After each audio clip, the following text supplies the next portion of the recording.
Rebooting. Of all the fucked-ups you have heard, I think you've been demanding in the top 10.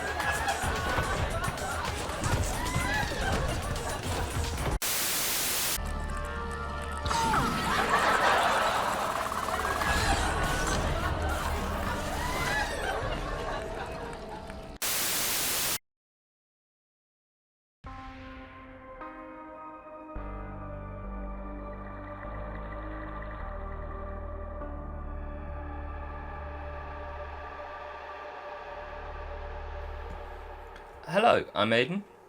And I'm Josh. Welcome to Undead Ramblings, where we talk all things Call of Duty Zombies amongst other games, movies, and other media. This is episode 17 of our podcast. Last episode we went to Mars and discussed the third DLC installment for Black Ops 1 Zombies, The Fabled Shangri-La. Thank you to everyone who's watched it and supported the channel thus far, and if you haven't already done so, please like, share and subscribe.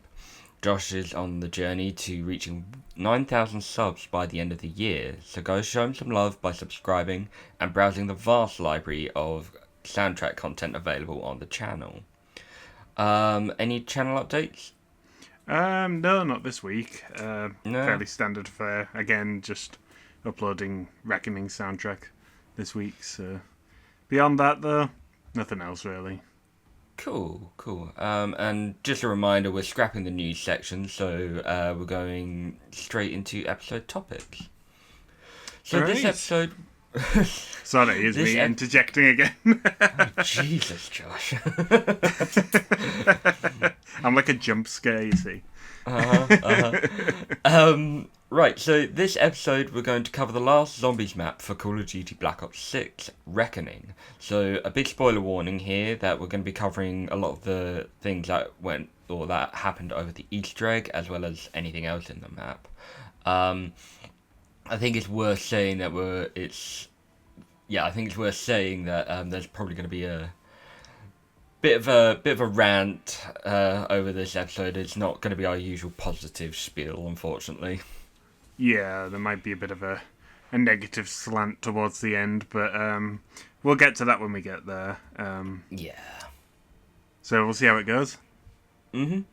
So the topics for the episode will cover background and map setting, our initial thoughts on the map, mechanics and gameplay, cast and story, Easter eggs, music, and instead of going over the other section, because I don't think there's any really other bits in this, we're just going to go into our final thoughts on the map.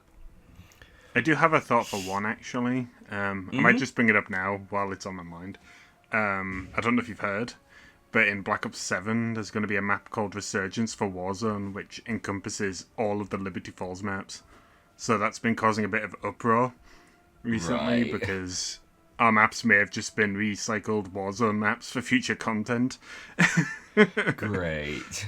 So, we're already starting with that negative slant, but we'll move on from that.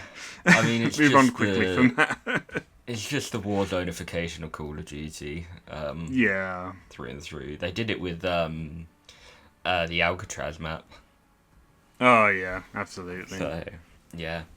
Alright then, so let's dive into our main discussion, background and map setting. So, as I was kind of getting this document ready for the episode, I was really surprised to see, this map came out 4 months after Shattered Veil. I'm surprised at how big the jump actually was. Yeah, I was gonna say, it definitely felt like it, because, there was that, obviously, we had Grief on Season 4, and that was, 2 months? Is it 2 months? I think it's 60 days, the Battle Pass, and that runs for. So I'm assuming it's 2 months. But I remember when the game first started, the first 3 maps came out rapid fire. Yeah, it was really quick, and then it just felt like you could feel that drought last season, where it just felt like nothing was coming out for it. It's definitely been a bit of a slow one. Yeah, I mean, I still don't think it's probably as bad as the Firebase Lee to Mauer drought. Oh yeah, for sure. God, I can't even remember how long that went on for, but it was definitely longer than this. Yeah, that was painful. Aye. At least we got Outbreak out of it, though. Yeah. I know we had Outbreak, and technically that is like the next content drop after Firebase C, but like Yeah. in terms of just round base, it was such a drought. I can't remember when it came out. I'd probably have to check the dates on that one. Yeah. Cold War We'll feels cover like it anyway. feels like ancient history at this point. Yep. It's crazy because I remember it feeling so fresh and so new not that long ago. But it's just how Call of Duty goes, isn't it? It's just with these annual releases, Yeah. just can't keep up. Say that again. So I guess let's talk about like the actual map setting first, and then we'll go on to like the marketing and the community reception for it. All right. So this map is set in Janus Towers. Classic. And it's the third map to be set in the Liberty Falls area. And players get to jump between both the towers of Project Janus. That's kind of it. We'll go on to kind of like the map flow and such later, but Yeah.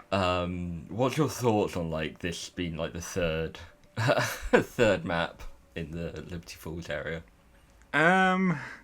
It wouldn't be quite as negative if I didn't already know from certain teasers that have come out that we're going to be seeing sections of this map again in Black Ops 7.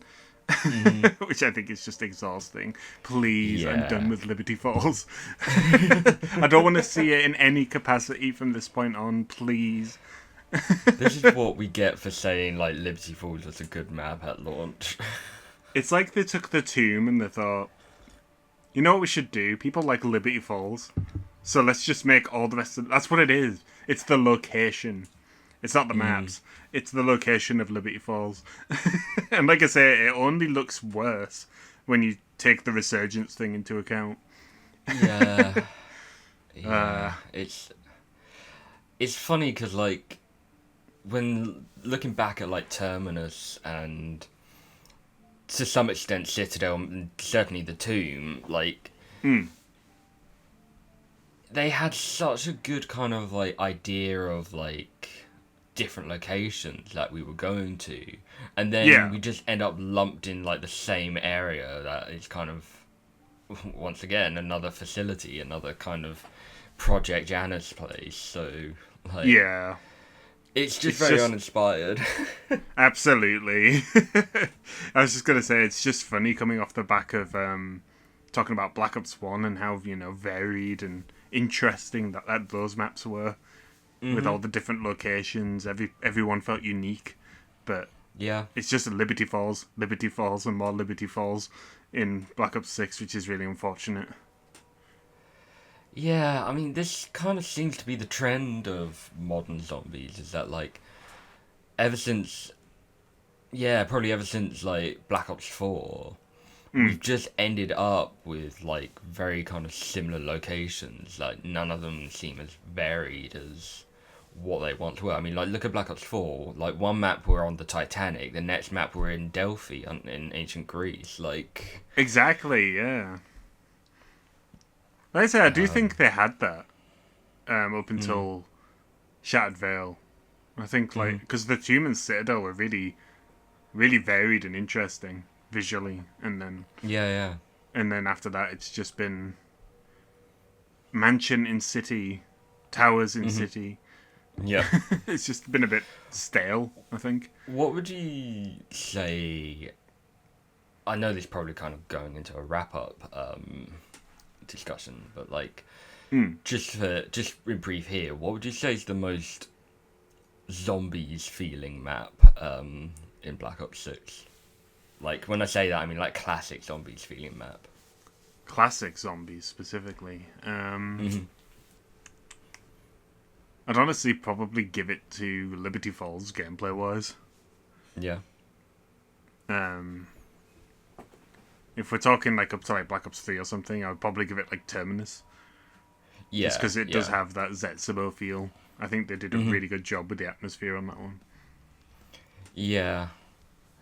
I think for me, I give it a lot of shit, but like the Tomb feels very classic zombies in Yeah. sections. Yeah, I'll give it that. And I like the unique look that the zombies have in that one as well. Where they have like the sort of old-timey gear and, all that sort of stuff. Yeah. Which is And the pretty Dark cool. Ether section in that is like top quality. Oh yeah, absolutely. I'd probably say like the Tomb visually is probably the best offering on Black Ops 6. Like Certainly the most design unique wise. one. Yeah. Yeah, 100%. I'd say Citadel as well is pretty close, but that's just more like the location itself is pretty stylish, so it kind of comes off in the rest of it. But yeah, no, I do think that's something that's lacking in these last two maps. That visual flair. Yeah. They've all been a bit, not bad, just a bit dull. Yeah, a bit flat. They do feel Nothing really- like, going back to that Warzone thing again, they do feel like Warzone maps. Yeah, absolutely. I mean, they're not as bland as the Outbreak maps. Like, at least they kind of feel a bit zombied up, but Oh yeah, yeah. true. I mean, for goodness sake, the Shattered Veil is based off of the hub area in Campaign, which is also used in a multiplayer map as well. So Oh right, I honestly didn't know that. Yeah. So like like Citadel, Liberty Falls, Shattered Veil, and Reckoning all feel like they would fit quite easily. Like once you tidied them up, fit quite easily in multiplayer or Warzone, as you said. It's funny you say that because this, at least the spawn room for the Tomb, is present in Warzone. Oh, is it? Yeah. I did not know that. Apparently, you can also see Citadel like really, really far outside the map, like just like a really low poly. It's not like a map. It's just like a 2D texture or something. Yeah. So at least that one's not actually in the map per se, but the Tomb one definitely does appear, or at least its spawn area does. Do you know what's funny? Is and I'm going completely off topic here, but this is what Undead Ramblings is all about. Back in Black Ops 4, do you remember that DLC they released, or not? Yeah, DLC, I guess. When the multiplayer maps were also like styled on zombies, and it felt more zombies than multiplayer for a change. I think Like, so. Is that You the had one where the. you can... Oh, you go. I was gonna say like the two ones that stick out the most is you had the museum which had all of the zombies kind of memorabilia in it. Yeah, the one with the transit bus. Yeah, exactly. And then you Oh, also yeah. had the village or town that is below the Horizon track. Oh, that's such a cool idea. I love that they did Uh-huh. Yeah, like, and I kind of wished that like zombies would be affecting multiplayer more than multiplayer affecting zombies, like, that. Yeah. and it not kind of being so like it felt like zombies had its own identity back then, but right now it just does not feel like that at all. Yeah, it feels like Call of Duty, like the whole game now is just kind of like this amalgamation. All three modes just kind of feel a bit samey and a bit, cut from the same cloth. Every game mode kind of feels like Call of Duty, and not in the positive way. Yeah. It's like you feel like you're playing the same game mode regardless of which one you pick. At least visually. Yeah. They do look a bit mundane these days. Yeah, totally agree with you on that. I was going to ask you what your favourite area of Reckoning was, but I'll save that for the map flow and design. Alright. Now that I think about it. So, how did you... I know we haven't really spoken about this before with the other maps, but I think we've had our finger a bit close to the pulse for this. So, like, what do you think of how the marketing for the map was and the community reception to it? I'll be honest, I could just be having like a total blank moment. I can't even remember what the marketing for this map was. I've totally forgotten. That's fair. That's fair. Oh god, you'll have to remind me. I mean, basically, they're just it's traditional kind of standard fare where they kind of tease the name, then they make a blog post, and then some trailers come out, and then they show the roadmap. Yeah, it's coming back to me now. I remember the trailer. Aye. Yeah. At least we're getting trailers again. I know, but like, I remember kind of like seeing the trailer and thinking, this looks mid. Yeah. It just felt like a bit of an extension to Shattered Veil, the trailer. It was like, oh, you can kind of tell what we're going to get with this. And I've got to say, their advertising team is doing a really good job because what you saw was exactly what you got. Yeah, exactly. Exactly. Like, there was no kind of like surprises, really. Which is hilarious because, like, I remember watching, like, the Well, I'd say there's one. trailer. I'd say there's one, but we'll get to that later. Oh, okay, no worries.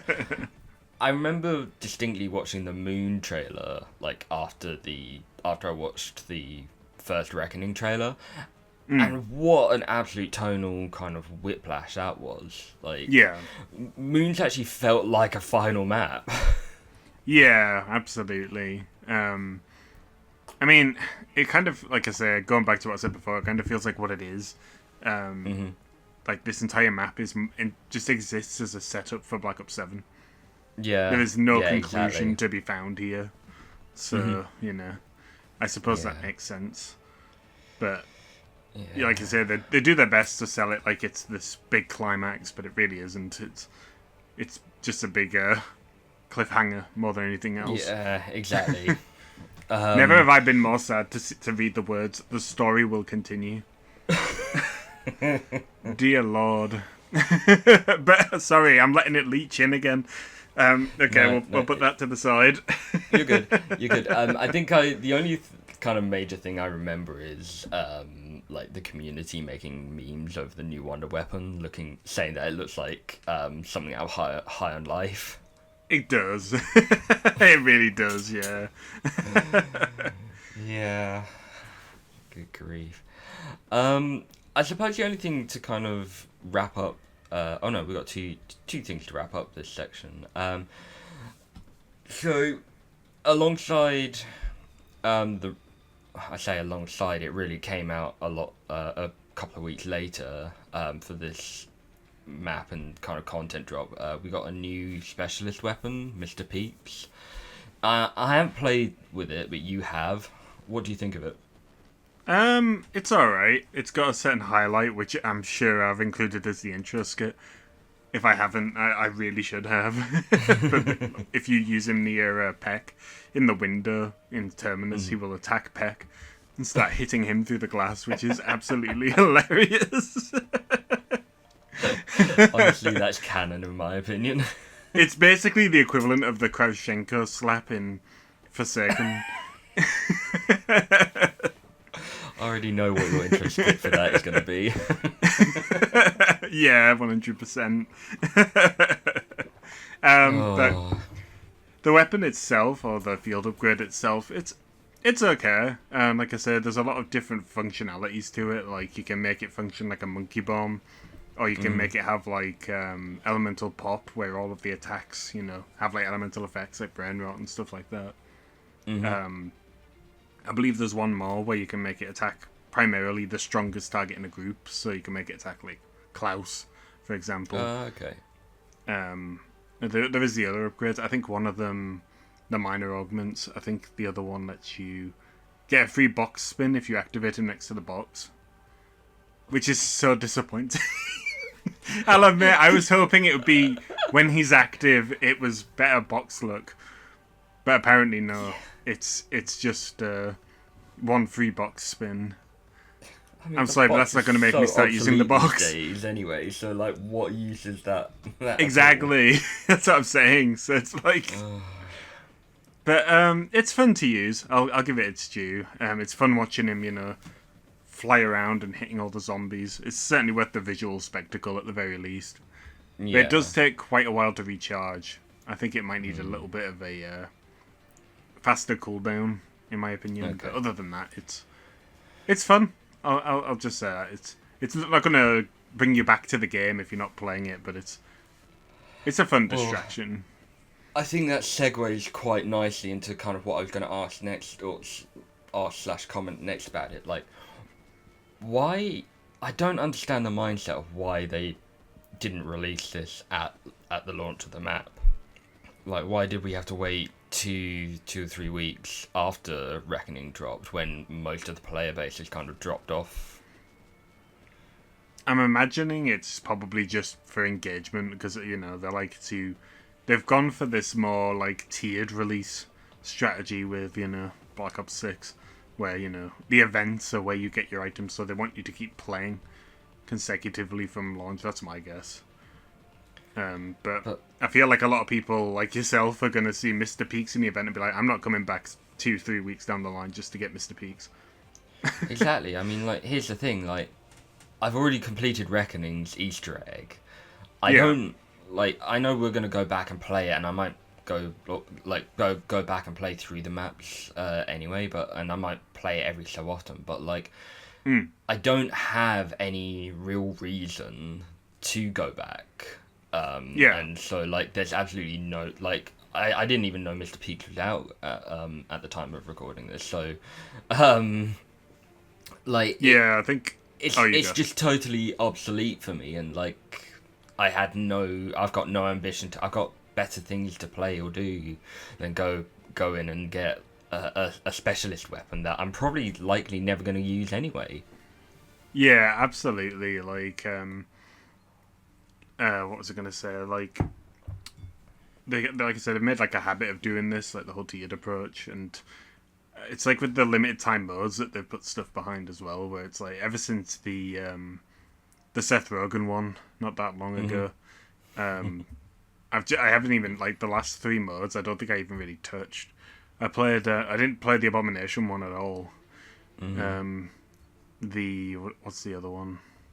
There was the Spawn Room Challenge one, which I'm like, you can do that anywhere. Yeah. I don't need Treyarch say so to do a Spawn Room Challenge. So that one felt kind of pointless. You don't really get anything for doing these other than, like, Gobblegums, do you? Yeah, I mean, I'll give them credit. At least they give you something. They could have easily just thrown the mode in and said, no, nothing.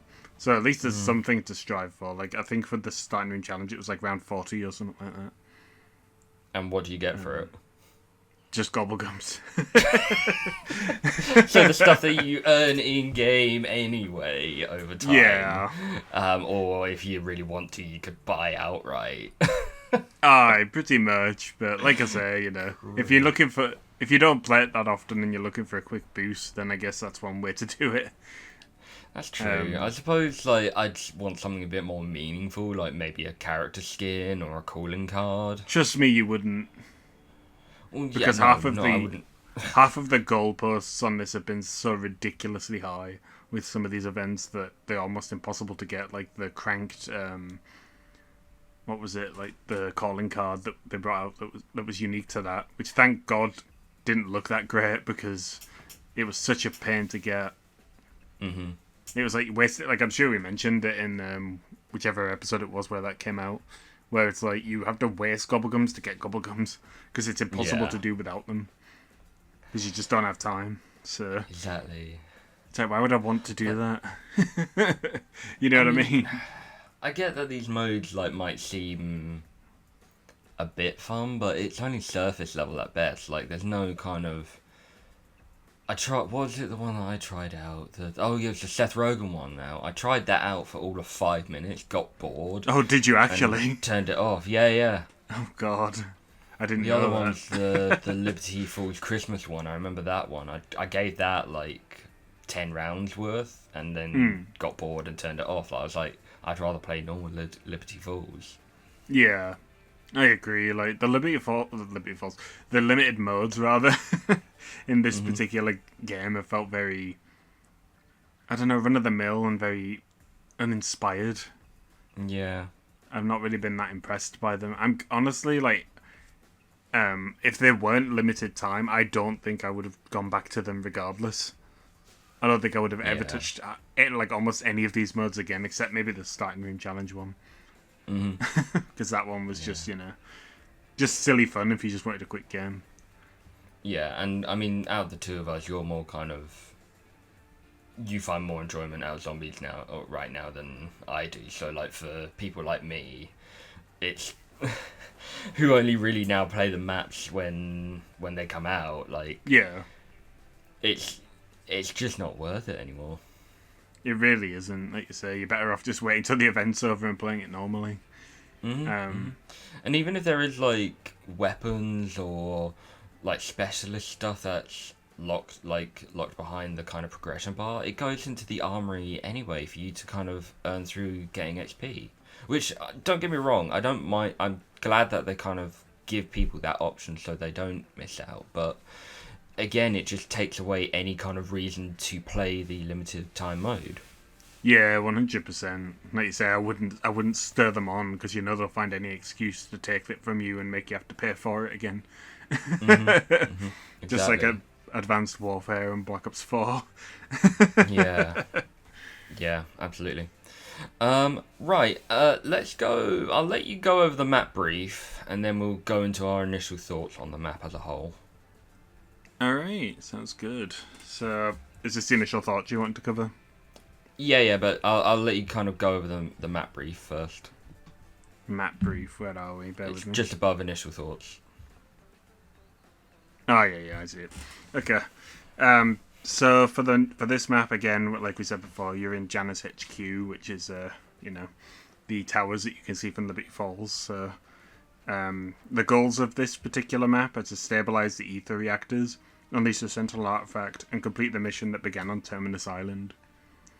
So again, it sounds conclusive, like we're leading to some big climax, but again, I don't think we quite land there by the end of this No. season, but you know. Nope. Alright, hit I'm us sure with your we'll- initial thoughts. Oh, sorry. I was just going to say, I'm sure we'll get there eventually. Eventually. TM. Aye. Yeah, trademark. But for initial thoughts, I thought it was okay. I don't dislike the map really. But I wouldn't say I'm blown away by it. It's kind of falls into the same camp as Shattered Veil did, where it's, shrugs your shoulders. That's kind of about as far as it goes with my opinions on it. Yeah. It's got some enjoyable mechanics. I'm trying not to go into it too much, but like it's built a bit more on verticality. This one, isn't it? So I thought that was an interesting dynamic to play with. I like that you can parachute. I thought that was a pretty cool addition, even though once you get stamina up, it's practically redundant if you have the perk that negates fall damage. It's just faster to hold a grenade and drop through the ceiling. You know what I mean? Yep. One thing I wish they had changed was the ability to go up and down the floors in the other towers as well. Like I won't say the one with the returning enemy from the previous season. Okay, yeah. I wish you could more easily go up and down in that one. I know there's the elevator, but I don't know. It just seems more fun when you can just drop down. It feels like it's only really, pivotal in that first section, in the first tower. Yeah, there needs to be like a hole in the floor in that one. Yeah, absolutely. Like I feel like it's one of those maps that'll be confusing at first to new players. It was for me. I'm sure we had plenty of jokes at my expense during our playthrough of trying to find the right lift to jump across to the right tower. Yeah. I mean, you get lost in new maps at the best of times. I mean, to be fair, the last two maps in particular for Black Ops 6 have been pretty confusing. Like the mansion wasn't easy to get a bearing on either. At first, it took a couple of playthroughs. But yeah, no, I think the map itself is pretty decent, but again, I wouldn't really grade it any higher than that. What about you? Yeah, no, I'm right there with you. It never screamed finale map to me. Yeah, It's I agree. I think Black Ops 6 started strong and then took an immediate nosedive after Citadel, and frankly, this map is no exception. It's better than like the Tomb, but See, I don't know if I'd say that. I think I prefer the tomb. Yeah. I mean, this map is just very mid for me. Yeah. Like, it's so uninspired. There's no kind of, like, standout things in this map other than, like, maybe the returning enemy. Yeah. But, like, it's okay. I mean, I found myself kind of getting a bit sick of it towards the end of our Easter egg hunt. Yeah, that's totally fair. But yeah, I don't hate it. It's not the worst map in the world, but it's certainly very mid. It's just uninspired, and it's like you said, it's kind of a preface to Black Ops 7, really. So, yeah, it's not a finale map in my opinion. Yeah, 100%. I do think, like, I won't go into it here because it's kind of spoilers for the Easter egg, but I do think it does some cool things towards the end that we've never really seen before. Or at least not in this kind of, form factor, I suppose. So that's pretty interesting, but for the most part, it's a very safe map. It's pretty much the same again as we had with Shattered Veil, but with some added verticality. And again, Yeah, exactly. I mean, without the risk of falling to your death, it doesn't really have the staying power that Die Rise did. You know what I mean? yeah, I was gonna say, like, how does this? Because I guess the only comparison to this map in terms of verticality is Die Rise. Like, how does this compare to Die Rise in your opinion? I would say Die Rise is the stronger map, and I know that's a pretty heavy take considering everyone hates Die Rise. I'm gonna come in here and say I'm a Die Rise stan, so I'll come clean on that now before we get to the map. No, I do actually really like. It's more the atmosphere of it, but again, we'll leave that for another video. Yeah, it's But yeah, funny 'cause- definitely. Oh, go on. No, you finish. I was just going to say I definitely prefer the vibe and the feel of Die Rise to this map. It certainly oozes tons more character than this map does. Yeah, And yeah, again, you hit the nail on. The fear factor of falling in Die Rise compared to this map, it's just it feels just like it feels like the falling is more of a fast travel option than a threat. You know what I mean? Yeah, absolutely. Which I get, to be honest. Now that the more I'm talking about it, the more the idea of falling down and losing like 15,000 points worth of perks sounds incredibly frustrating. So then again, maybe it's not the worst idea in the world, but I think they should have at least made the parachute only a button press instead of being automated. You know what I mean? It would have been kind of cool to like maybe unlock do a little Easter egg for the parachutes. Oh yeah. That'd Like, be you don't pretty cool. start out with them, but then you could unlock them later on if you wanted. Yeah, kind of like the PES on Moon, that sort of thing. Yeah, kind of. Or even if you didn't, like unlock them through an Easter egg, like maybe you could craft them, like as a one-time use kind of thing. Ah, that would have been pretty neat. Yeah, kind of like the zip line, or not zip line, the grapple hook on Cold War. Oh yeah, an Outbreak. God, Yeah, that thing was such a yeah. lifesaver. It really was. The amount of time you'd shave off just by using the grapple hook, it was great. Absolutely. I mean, to be honest, I probably would have preferred like seeing the grapple hook come back for this map. Yeah, that would have actually been spot on. I can imagine it being like the Arkham games, being able to take grapple to points on the other towers to climb up. That would have been pretty cool. I imagine it would have been functionally the same, but it would have been cool anyway. They could have given it more style points than the jump pads. The amount of accidents they must have had with those jump pads. Yeah, I mean, like, health and safety's like through the floor at this point. It really is. Okay, so do you have any kind of other initial thoughts you want to go over? No, I don't think so. I think that covers it. Alright, let's dive into the real kind of meat and potatoes now. The the mechanics and gameplay. So map flow design. How do you feel the map plays, and like how what's it like to run around in? I mean, I think we kind of covered quite a bit of this already, but like, what's your kind of favorite areas as well? I think the map like layout and the floor is pretty decent. My only real issue with it is when you like drop floors or go across to different towers, you effectively get a reset every time that pauses the momentum because you have to wait for all the zombies to spawn in again just to continue playing, which can really put a dampener on it because you're like, I don't want to jump to the towers because I've got a double points and now I have to wait like 10 seconds for the horde to funnel its way back in. So I'm not really too big on that. But Yeah.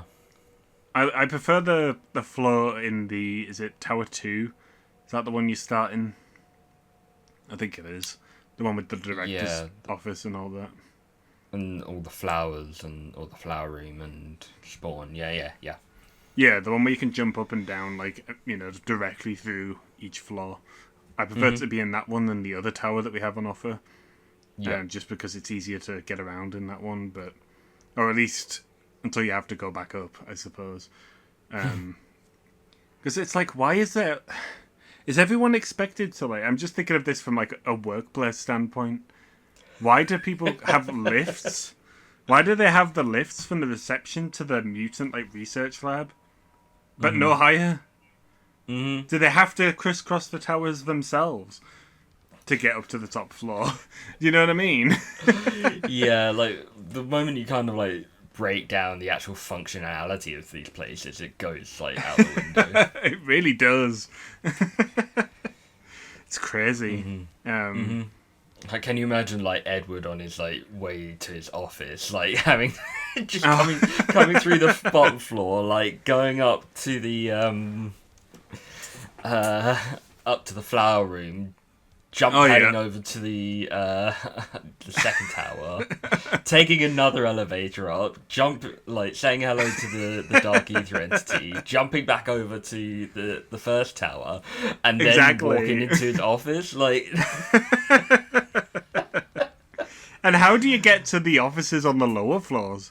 You know what I mean? Exactly. Like, when you look at it, like, when you're parachuting down, there's just a great big hole through the tower. These aren't, like, built for purpose at all. Exactly. It's like that shoebox design they've got going on. I mean, I'm no architect, but, like, it just seems a lot of wasted space. It really does, yeah. I'll be interested to see if they fill any of that out when the Warzone map comes out. Or whether they'll still have, like, fast shovels. Because I don't see them putting in, like, you know how you turn into, like, a wisp. I don't think they're going to do that in Warzone. It'll be what they have currently, where you kind of use a zip line to go up and down. Probably. And I reckon between the towers there'll be a kind of zip line. I'm calling it. More than likely. I'm a game developer. May as well be with your Terminus, figuring all that out. We'll get on to Easter egg frustrations in just a second. Yeah. So, what would you say is your favorite, like, place to train in or be in?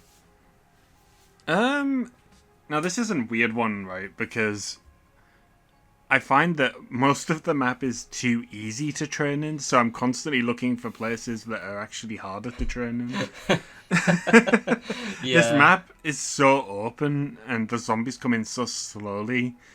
So, like, my brain wants to say the Forsaken... There we go, I've spoiled it now, haven't I? It was only a matter of time. The Dark Entity room, or the Forsaken room, is one of my favourites, but it's such a big space. And I understand why. You know, there is a certain boss that we're going to get to eventually that is the reason why that is such a good space, but for regular play, it takes so long for them to come in. Oh, yeah, for real. It is, like, as you said, it's so easy. Like, to be honest, I remember when we got to was it round 50 for the Terminus boss fight? Yeah, I believe so. Like, and how easy that was. Like, I don't feel kind of like... You say easy, but there was nothing easy about how we were acting when we were doing it. Oh, I know. I mean, to be honest, the main threat of that was really like how spongy the enemies were and the armored zombies. But like, Oh yeah. there wasn't anything that kind of made me feel mentally challenged. Like back in like older zombies, like I'd have to kind of like plan my route of how I'm training around the room, and then I'd have to worry about like, for example, the Kino stage. If I'm running around that, Yeah. and then the zombie comes like out of one of the side windows, or God forbid the door that must never be opened, I have to kind of adjust my route on the fly, which even though I'm training in the same kind of circle, I'm still having to kind of worry about what's cutting me off. But I never feel that with these nowadays. Oh yeah, absolutely. It's because like the maps are so big. It's like someone took the map from like took Shangri-La, and you know that meme where they call something thick and they stretch it to like twice the size horizontally. That's what they've done Yep. with every map in Zombies. Every Yeah. area feels like 3 times bigger than it should be, because and it just makes it too easy to train in. Yeah. Which I again think, is fine, because I'm sure we'll cover this in Cold War when we get to it, but I don't mind a more casual approach to zombies and it being a bit more accessible. I'm all for that. But, Yeah. you know, I do think that there's a distinct lack of challenge in the map design with these recent ones. Citadel, think- though. Citadel can be pretty tough if you're inside. Yeah, and I think Citadel, I was just going to say, like, I think Black Ops 3 and 4, and to some extent Mob and Origins as well, like the Blundell era maps, have, like, struck that balance of it perfectly. Like, my biggest gripe with the Zelensky maps is that there's only, like, one person wide kind of corridors, and, like, once you get stuck or if you get cut off, it's very hard to kind of get out of if you're trying to shoot your way out. Whereas with the Blundell era maps, you're able to kind of dip and dodge out of the way. Yeah, absolutely. And like the corridors are effectively 2 people wide. Whereas these feel like they're 4 people wide, and you can just take a leisurely stroll around the zombies. Absolutely. I find myself getting hit behind by super sprinters more than I do like zombies coming at me. Exactly, that's what it is. It's all about the super sprinters nowadays. I was just gonna say, like, old zombie design language was more like, you know, it would be you'd have like a start with a really small area generally, or a somewhat small area, and then you'd have like a funnel, and then a big area, and then a funnel, and a big area. But in this, there doesn't feel like there's any funnels. It's just big area after big area after big area after big area. So you never feel like you're quite, you know, I don't know, like under pressure in any way to be careful with any way you go. It's just big area after big areas. So. Yeah. I mean, you hit the nail on the head earlier about kind of mentioning Citadel. Like, Citadel feels like old zombies design language. Which is probably... I mean, at least the actual Citadel itself, not necessarily the outside area, though. Yeah, the outside area definitely appeals to the Black Ops 6 design approach of having really big areas like Spawn, where it's just absolutely massive. Like I say, I do get it with like wanting to make it more accessible, and you know, the super sprinters being added do kind of offset that a bit, but I don't know. It just kind of makes the first 40 or so rounds just really easy. In comparison. And I think the super sprinters add padded challenge rather than actual genuine substantial challenge. Like, how am I meant to kind of... the goal of kind of zombies is to survive as long as I can. How am I meant to kind of, like... How is my skills being challenged when I am literally running, but the moment I stop, or like even slow down for half a second, or even turn around to shoot when I'm ready, I'm instantly ganged up on by a bunch of super sprinters who are also armored zombies. Like, I think the super sprinters need to kind of have a bit less speed. I've never agreed with zombies that are faster than the player's walking speed. Yeah. Either that, or I feel like super sprinters should have like the glass cannon approach, maybe. They do a lot of damage, but they're easy. Yeah, yeah, exactly. At least get rid of the armor, because the armored sprinters are just ridiculous. I think I don't know if this is a hot take, but I generally think the only time that they've introduced super sprinters in a way that I actually enjoyed was Verrucht. Yeah, I've no. not been a fan of it since. Even Call of the Dead, I didn't like it. Yeah, I agree. I mean, again, though, the super sprinters in that were never faster than the player's kind of average walking speed. Like, if you were walking in a straight line and a super sprinter was behind you, the super sprinter would never kind of catch up to you. It's only if you slowed down for a brief minute where they would actually catch up to you. Yeah. Honestly, I think that's the better approach. Like you said, they should never be able to outrun you, especially now, because even if you've got, like, auto run on, which I assume you still do, like auto sprint, Yeah. they can still catch up to you. So that would mean if you were pressing the thumbstick every 3 seconds, they'd still be hitting you in the back the entire time. You'd have to be double tapping it constantly to have any chance of getting away, which would just be frustrating.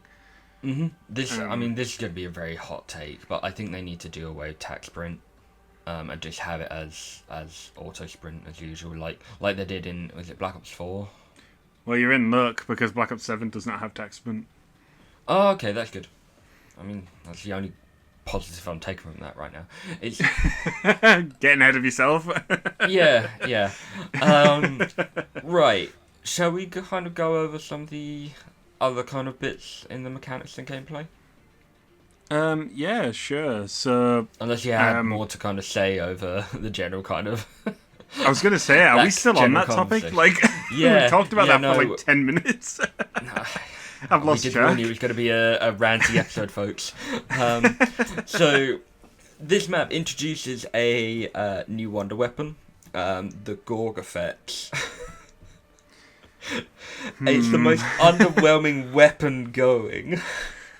I've got to say, it is without a doubt the worst weapon in Black Ops 6, bar none. How do you go from the ice staff to this in the same game? Like, even I'm getting whiplash. How do you go from the swords to this? Exactly, like I'm getting whiplash, like tonal whiplash from these wonder weapons. Yeah, I had to think back to which one we had in Shattered Vale, but it's the ray guns, isn't it?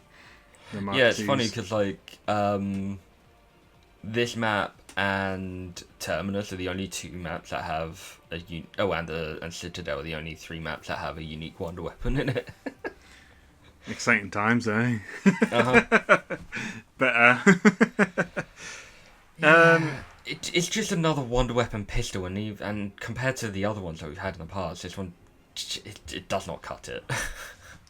Absolutely. Are you wanting to discuss the upgrade quest here, or quests? I've got that later on down in the side Easter eggs portion. Okay. But if there's a point that it's relevant to this, then you can go for it. I think I can talk around it for now. So just covering the standard version, it's not great. In fact, I don't even know. I don't even know if I'd give it that much credit. It's kind of bad. Yeah. To put it bluntly. At least the base version is. It does get better, but even at its best, I still think it's extremely weak compared to any of the competition on this game. Isn't it ironic that the jet gun is in this game, the weapon that's often considered like the worst Black Ops 2 version is often considered the worst weapon going, and yet in this game it's still better than this gun.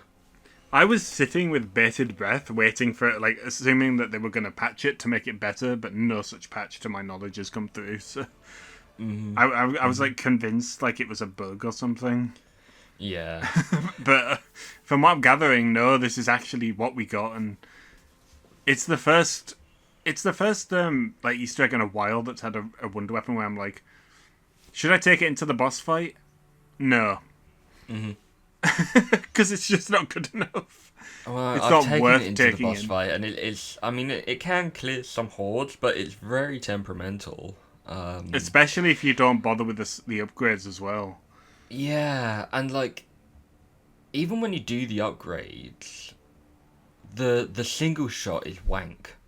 compared to the charge shot. Like I never used the single shot in the boss fight because I found it just did not do anything really. Yeah, it's not a good weapon. I mean, I'd even go for as far to say that it's probably as low as like the Winter's Howl in Black Ops 1. I think that is a very apt comparison. That's exactly where I would put it as well. At least the base version. I'd say the upgraded version is better than the Winter's Howl, but this one, not so much. It doesn't even it doesn't feel like it even fits in the map, like design wise. It just doesn't look like it should belong. Exactly, like I assume we'll cover that in Easter eggs, like the process to actually getting it. But I would have thought you would have got it in the room with all the plants, but apparently not. That's the only one that I thought visually, lined up with it. Do you know what's funny? I feel like this. Hold on a second. My cable's gone. What were we saying? I was saying, like, I feel like the Gorg effects and what was the weapon we got in Terminus? Oh, the Beam Smasher. That's the one. I feel like they need to swap places because the Gorg effects feels like it fits tonally better with Terminus. You know what? Yeah, I would totally agree with that. And I don't know if it's just because of the colour alone. I don't know if we ever appended this into our previous review of Terminus, the first one when it came out, but they have since buffed the Beam Smasher, and it's significantly better now than it was when it came out. Thank God. Oh, I didn't know that. It's still not the greatest weapon ever, but it certainly feels like a wonder weapon now at least, which makes it a nice change. But Gorg effects, like I said, I'm trying not to talk about the boss because we haven't covered it yet, but that's really where it stinks. It's like they want this, I can't go into it. We're gonna have to cover Klaus before. I'll come back to it once we've covered Klaus. Well, yeah, I mean, let's go into Klaus, or the amount of Klauses on the map as well. I just think of that meme from SpongeBob, the "You're Squidward, I'm Squidward." That's what this map is. Yeah, it's just Klaus, and more Klaus. Good God, we've got the Uber Klaus, which is the main kind of boss in this map. Then you got the Commando Klaus, which are the ones that are the dog round effectively. Yeah. Then you got the two kind of Easter egg ones, the Franken Klaus and the Maintenance Klaus, and then later on you get another kind of Klaus-esque outfit in one of the boss fights. Yeah, exactly. It's just Klaus the map, and I'm sure this is something we mentioned when we were playing it, but it's Klaus with 0% of the personality. Yeah.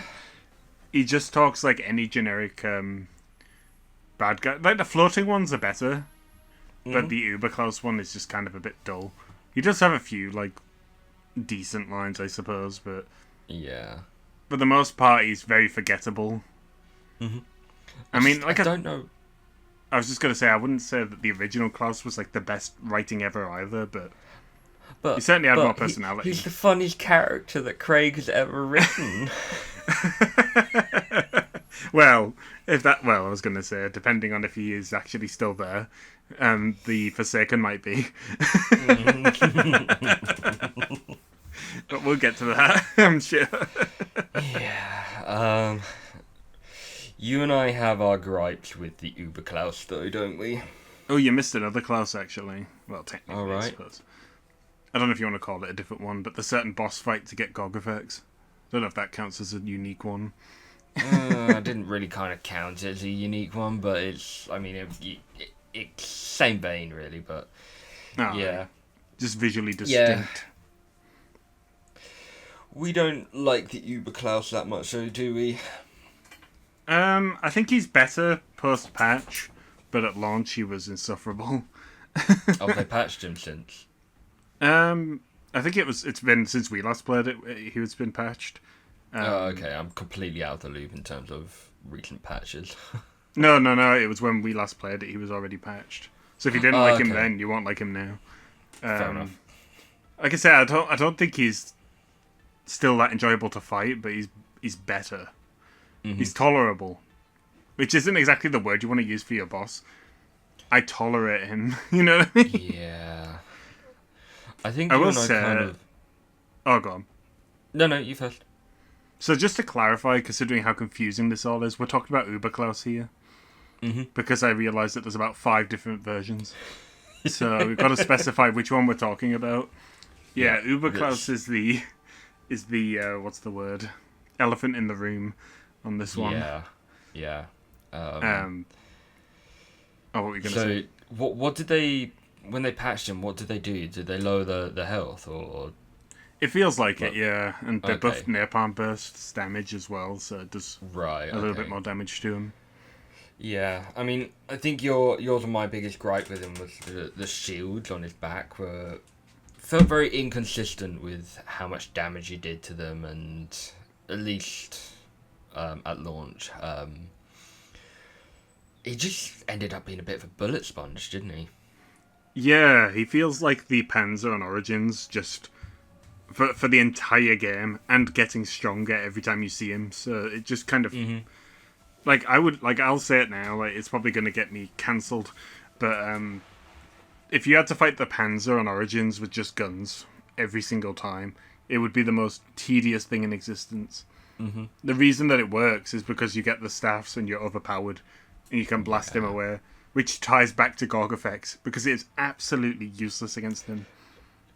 Absolutely useless. So you're better off just using a bullet-based weapon instead. Yeah. And like as you said about like the shields, he has like these two. I just call them rear view mirrors on his on his back, and you're supposed to shoot them to bring down his shields, but they take almost as much damage to break as he does, which should not be the case. They're supposed to be weak spots, Yeah. but they It's don't funny feel like from- it at all. Sorry, what you Yeah. said. I was gonna say it's funny, like, because we did compare him when we compared him to the Panzer on Origins. Like, at least with the Panzer on Origins, even if you were just fighting him with bullet-based weapons, he has like multiple weaknesses. Like, you shoot off the faceplate, which doesn't take a lot, mind, and the head is instantly a weak spot. You got his like little chest thing, which is also a weak spot. And if he grapples you, you can just shoot the red light for him to drop you. So, like, there's multiple avenues to kind of deal with it with the Panther on Origins. Whereas this, like, I don't know if it's the hitboxes or a skill issue or if they're just wank in general. Like, the rear view mirror, the shield generators, like, are just so bad. I don't like them at all. And I never seem to kind of pop them without great effort. Like I say, I feel like you said, they should break like pretty easily if you get them dead on, but they really don't. They take forever to break. Like I said, they almost have as much health as he does.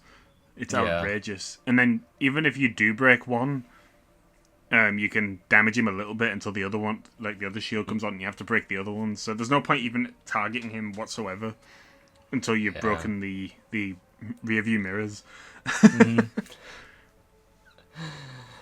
And then not only that, once you've killed him, he transforms into another form that you also need to take out. Yeah. Which is a lot easier. I'll give it its due. The second form is much easier. But even still... I mean, you just end up spending so much like ammo on just trying to deal with him alone, and it's not like you can ignore him either, because like the chest blasts that he does, the lightning damage is horrendously powerful. Like, it chews through your armor and your health in one hit. It really does. Like, having like played it a few times now, I'm pretty sure it doesn't even affect your armor. I'm sure it cuts straight through. I don't think it even touches your armor at all. I think you just take immediate health damage from it. Which is just ridiculous. Traction. So it's like, I think it's 3 direct hits and you're down. Yeah. What would you say is more obnoxious? Uberklaus or the amalgams? Uberklaus. Yeah. He's basically... He's basically the Panzer without any balance checks. That's kind of what he Yeah. feels like.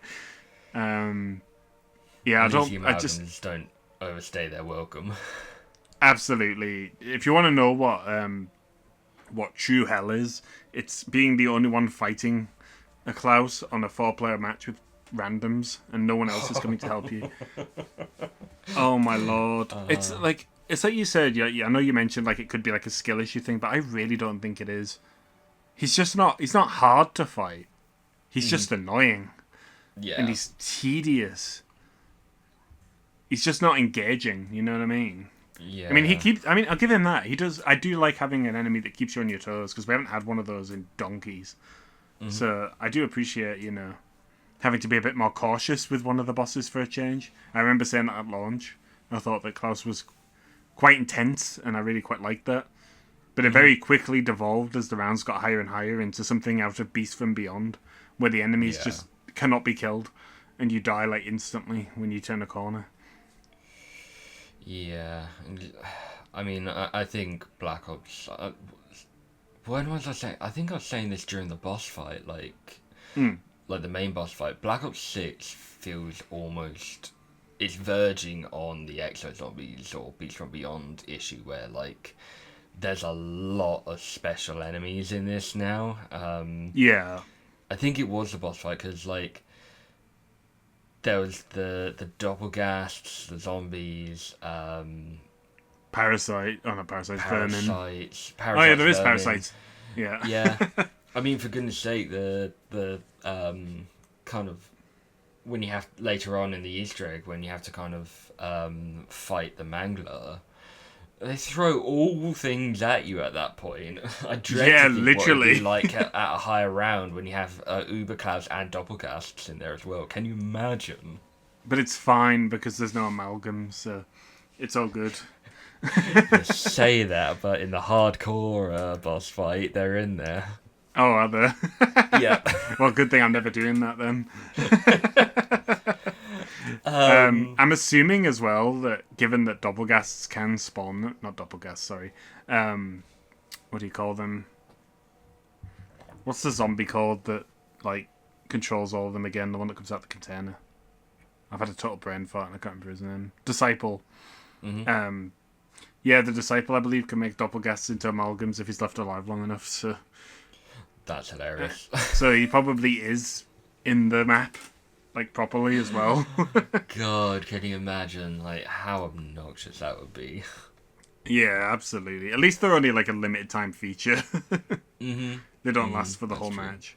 Unless they're going to tell me that they show up in the hardcore version as well. Who, the Amalgams or the Disciples? Disciples. I don't think they do. Okay. Yeah. Whew. Sweet release.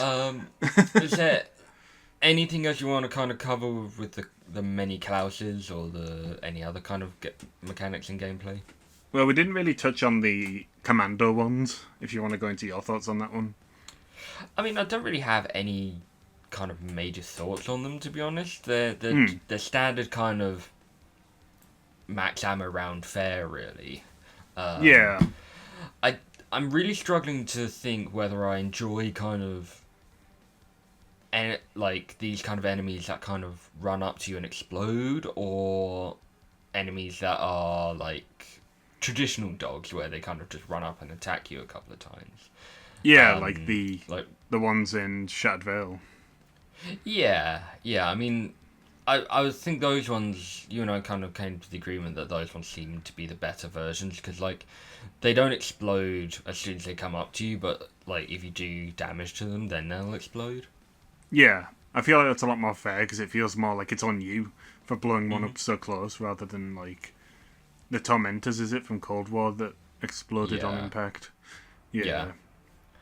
Sometimes it can feel with Klaus, like Commando Klaus, again, just to reiterate, you can turn around a corner and have 3 of them explode on you at once, which can feel really cheap. The amount of times, like, you if you get stuck with Klaus in a corner, you're pretty much screwed because they do not need to be very close at all to detonate. No. You just cannot slide No. past him or anything. You have no chance of getting through them. That being said, Yeah. though, I don't think they're impossible, but they do appear during a certain mid-level boss fight, which can be really frustrating when they're in that situation. Mm-hmm. If you the know which one damage I'm isn't talking a about. lot when they explode, but like it does a significant enough amount of chip damage that it prevents your health regen. And when you got a lot of other stuff to deal with, or if you take a lot of it at any one point, it can get quite dangerous. I mean, I haven't been down to them yet, but yeah, I almost want to mean, die to them just to see what the game over screen looks like. Oh yeah, Curious. shit! I forgot about that. There's all these game overs. What's the boss fight ones like? The boss fight ones, well, I don't really want to spoil what it is until we've gone into it, but Okay. they're alright, I suppose. I've seen Klaus's one twice, the Uber Klaus. He just basically stomps on you. I So think that's the only fun. time I've actually died in this map is and it's not even when I died. It's when we failed to extract that one time. Didn't you die during the mid-level boss fight? Yeah. So yeah. Sorry. When I say die, I mean like a game over, a proper game over, because I didn't. It wasn't a proper game over. That. Oh yeah, true. Yeah. But yeah, I'll go into the game overs when we get to the bosses. No worries, no worries. I think the only kind of thing I want to kind of mention here is that there was no new perk released as part of this map, which is kind of disappointing. I did see a discussion on Twitter, I refuse to call it X, about this and like whether it was a case of if I can find out who it is, I'll put the Twitter in the description. But it was about like, is it the fact that because of augments and that perks are just we've done everything we can do with perks, and there really isn't anything else we can add, so that's why we keep getting recycled or reinterpreted versions of old ones. Yeah. Filtered back in. I think that's right on the money there. There was this old debate back in, I think, Black Ops 3, where they're kind of like they'd run out of ideas for perks, and I genuinely think, and this is kind of for Call of Duty as a whole, especially now looking into where they're going with Black Ops 7, Call of Duty is, and it's my favourite phrase, creatively bankrupt right now. I don't think there's anything that this series can do now that is new and exciting. They're just trying to reinvent the wheel by painting new skin on the old, a new kind of fresh. They're trying to reinvent the wheel by painting a fresh coat of paint on the old one. Yeah, exactly. Yeah, I mean, like again, just briefly touching on Black Ops 7, it's literally just a sequel to Black Ops 2. Which feels just like the highest form of nostalgia bit, which is going to be a very big word towards the end of this episode. Yeah, absolutely. I mean, I it's funny enough that seeing the lack of enthusiasm for Black Ops 7 just proves my point of them being creatively bankrupt. There's nothing that the series can show us anymore. I think Call of Duty has just kind of run its ideas into the dust now. Yeah, and that's what happens when you have an annual release. And continue to have an annual release. I read a thing on it like the other day, and it was like we haven't had like a new release or non-annual release since like the 2000s. Yeah, absolutely. It's just outrageous. I think I wouldn't necessarily have a problem with annual releases if there wasn't so much red tape with the development team, and they actually kind of tried out ideas that might fail. Yeah, again, it kind of brings up another point that I saw someone post on Twitter about, like, I think it was it Charlie Intel? I think it was Charlie Intel, where they were talking about how the reason that we don't get fresh games is because they try futuristic games and stuff like that, like with Black Ops 7, and people hate on it, and that's why they don't try anything new. And I'm like, I don't know, I feel like in this case it's different. You know what I mean? Yeah, I mean, even if that's the case, the problem is not that they're doing futuristic games, that's the issue. It's that the market is so oversaturated with the same timeline or same kind of style. Like, as soon as someone does something futuristic, everyone does something futuristic. If they go back into the past, everyone goes back into the past. You saw it with Battlefield 1 and Battlefield 5. Yeah. How around that time we had World War Two, Call of Duty World War Two and Vanguard come out very close to the same time. So there's no kind of it's a bandwagon of style. Exactly. I swear, if they do a space one, someone will go to space. Yeah, 100%. It's just like you said. It just feels like every game's copying each other. Yeah, it's days. fad chasing at best.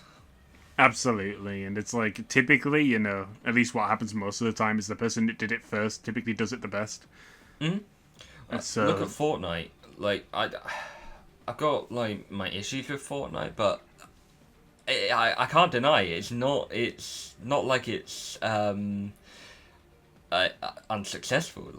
It does what it does very, very well. Exactly. The crossovers, it does very well. Yeah, and 100%. Look who's copying them at a far worse interpretation. Yeah, 100%. That's exactly what it feels like they're trying to do with Black Ops 6. Mm-hmm. With some of the crazy skins and all that jazz. Yeah, I've heard. I mean, I'll believe it when I see it because I don't believe a word from or Activision's mouth anymore. But apparently, they said they're going to try and cut down on the amount of stupid skins. Oh yeah, have you seen the big move they made in support of that? Apparently, what? They've removed carryover now, or at least for skins and weapons here, so you won't be able to use your weapons or anything, which I'm mixed on, because I feel like this isn't because I have a couple skins either, by the way. On one hand, I do want to see the back of skins, the crossover ones that we've had recently, especially the cartoon ones like American Dad, that sort of thing. Just really want to see the back of those ones at least. But I also think that an option that would have probably been better would have been a filter or something, like other people have been suggesting. Mm-hmm. For people who don't want it, so they could just turn it off. You know what I mean? Yeah. But I know why they wouldn't do that, because if you're not acting as a billboard for them, what are you doing? You know what I mean? If you're not advertising their skins constantly, then they probably don't want you playing. You know what I mean? So I see why they do it. But there's a part of me that just feels like this entire decision is just around making you start afresh and buy everything again for Black Ops 7.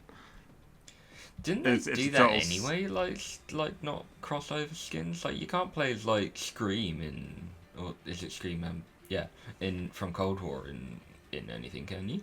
You can't in Treyarch titles, but Modern Warfare you can use skins from Modern Warfare 1 in Modern Warfare 3 and Operators. Okay. They're all they all share the same characters up until the third one, I believe. Right, I see. Fair enough. And that was going to be the plan for Black Ops 6 until they walked it back. Mm-hmm. Oh, Black Ops 7, sorry. Some people are really grieving the loss of the weapons from it, not getting access to Black Ops 6 weapons, but I'm like someone said, that's nearly, 30, 40 odd weapons. So it's God, I don't think it needs that many extra weapons, to be honest. No, there's so... I mean, this is why I don't do camo grinds anymore, is that there's just so many fucking weapons.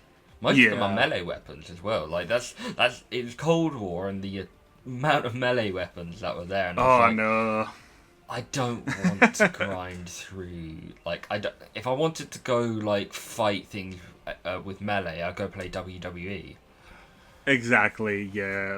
I'm going to be honest here. Melee weapons in zombies just blow. They suck. And they've never learned from Shaolin Shuffle, where having a one with an area of effect. Mm-hmm. Well, no, they did learn in Chrysalax with Cold War. Yeah. And then they undid it. We're back to single-hit weapons. Stop fucking doing that.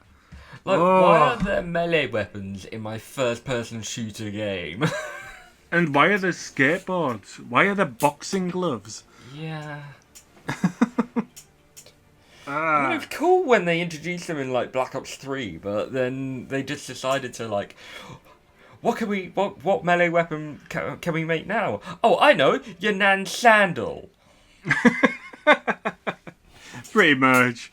And like even when we did do like the time attack weapons in thing, it was like like Gorokrovi and stuff like that. It was like a gimmick, and you do it once and you'd never touch them again. Yeah. And I was like, that's probably because melee weapons just aren't fun to use in zombies. Yeah. Unless they have an area exactly. of effect. Like the swords or something like that. Yeah, I think the best kind of melee weapon we ever had was like Takeo's katana. Is this specifically Treyarch? Because I would say the... Yeah, I'm talking about the... Sorry, let me rephrase that. It's also... I'm referring strictly to the Black Ops 4 version of that. The specialist Right. version.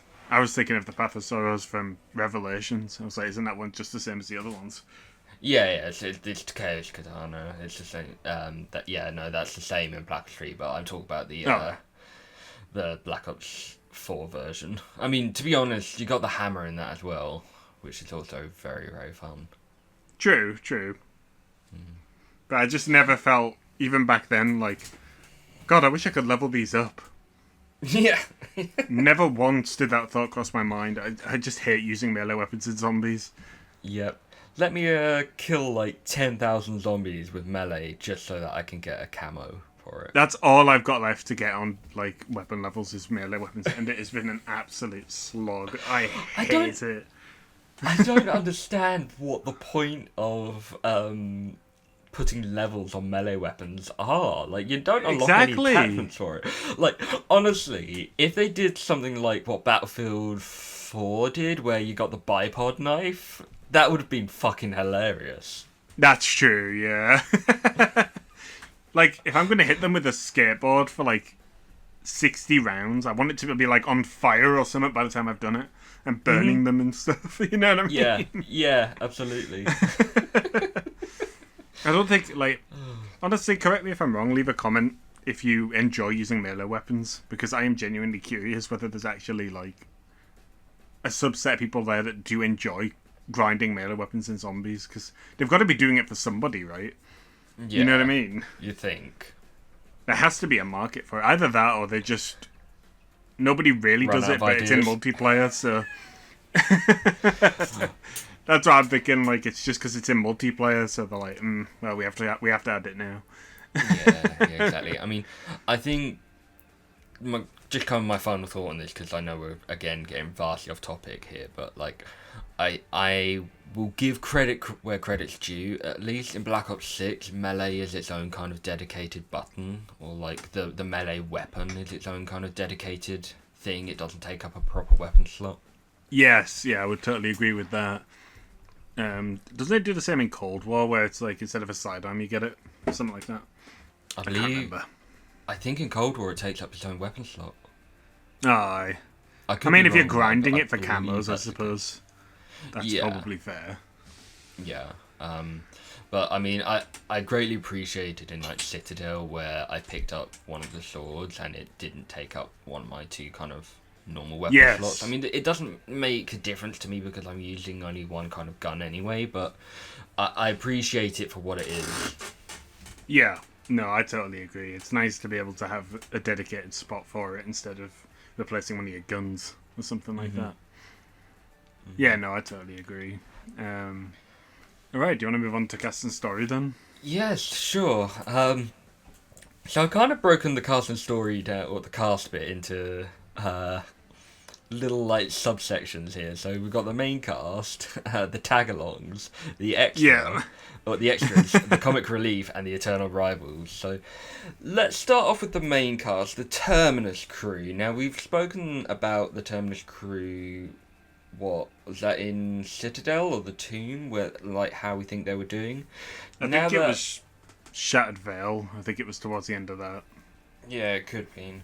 Now that we're kind of done with this crew, at least in this game, how do you think they were as a whole? Like, were they hit and miss? I mean, I know this kind of like wrap up stuff, but just kind of in brief again. Like, did the Terminus crew work?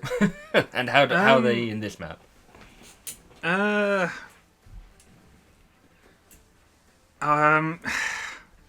want to say yes, I certainly can say without a shadow of a doubt, I much preferred having them to having the strike team in Cold War. Mm-hmm. I really appreciated having a dedicated cast again with actual quotes. Mm-hmm. The characterization has been a bit middling, and I think a lot of the harm to these characters has been done by how lazy these fucking cutscenes have been for the last couple maps. See, I'm dropping bombs now, you see. Yeah. That's how frustrated I am with it. Because this could be this could be this could be me getting salty as a fan of Grey and seeing all the cutscenes in which she had no dialogue, even though she's supposed to be like, I guess in this relationship, I guess, with Sam, and she has almost nothing to say in any of the cutscenes, bar the first one. And I found that extremely frustrating. You know what I mean? Because I feel like she should have been one of the ones really pushing for this, which she did in Terminus. Yeah. And then in, like, Shattered Veils, she says nothing. In, like, The Tomb, all of them say nothing. That's what it is. It's the cutscenes. Mm-hmm. I like them in game, but the cutscenes, I really let them down. Yeah. And this one's no like... different. I'm gonna break the spoiler barrier now. This one is no different. Mm-hmm. Yeah, they don't say... I don't think... Apart from, like, the returning crew, I don't think anyone actually does say anything in any of the, like, end cutscenes. They don't for this map. I can tell you that. Nothing. Absolutely nothing. It's the end of the season and they didn't say a word. Because the voice actors are on strike. Even Richtofen doesn't say a word, and he does at the end. So why didn't he speak in the actual cutscene? Oh, it's so frustrating. I don't know what the reason is. I don't know if they've got no time, no budget. I don't know what it is, but it is really taking away from these outro cutscenes. That's been the like I say, the outro cutscenes have been the really sore spot for me, like the biggest sore spot for me. Mm-hmm. With these characters. Yeah, I must admit, like, I'm in agreement with you that it's nice to actually have a dedicated cast, and I think the way they've kind of gone about it in this game to, like, give you the option of playing as a dedicated cast or, like, operators is a really good step in the right direction. I think that, like, while it has been nice to have them, I don't think in any of the maps, really, there's been any kind of memorable quotes. Like, they just say generic stuff, like, nothing that's kind of, like, groundbreaking or, like, that we didn't already kind of expect from them anyway. They've hit a bit flat. I think Maya is my favourite one. Like, she's the only one that's actually been somewhat entertaining, but... Yeah. That's only in the kind of early on maps. Like, later on, she just gets a bit generic as well. And I think for characters like Grey, Carver, and Weaver, their characters just been so assassinated in this game. And I think any kind of development that they could have had, in the well, we've not had any intro cutscenes apart from, Citadel, like any kind of character development that they could have had in those cutscenes, totally scrapped and not. It's been dominated by other things or other characters. Yeah, like I say, I feel like the problem isn't the characters. It's like, again, whatever reason it is that they keep leaving these lines out and stuff like that. Mm-hmm. That's my main opinion on it. Yeah. I do think they had a few, like Shattered Veil had a couple of good discussions on it, I think, and there's one quote from Grey that I really liked on Reckoning, which is the one where she's like, what's it she says? It's something like, how dare you give me false hope? And I think that one goes pretty hard. Yeah. I was like, I totally agree with that. But again, a lot of it as well is because I know we'll probably get into this in a bit as well, but like the story hasn't been the strongest either. So, characters that haven't been fully expanded upon or haven't been given the moment to shine, really, and then you put them in a story that kind of feels a bit hokey, I guess, and doesn't really know what it wants to do. It all kind of culminates in a bit of a mess. I do think Requiem has a chance to be a really good crew. I just don't think they got it in this game. Mm-hmm. But I can definitely see potential in them. Yeah, I think I remember telling you this or saying this to you when we were playing Reckoning. It's such a shame that none of the other crew members got the Maya treatment that she did in Citadel, where they had like an individual kind of Easter egg.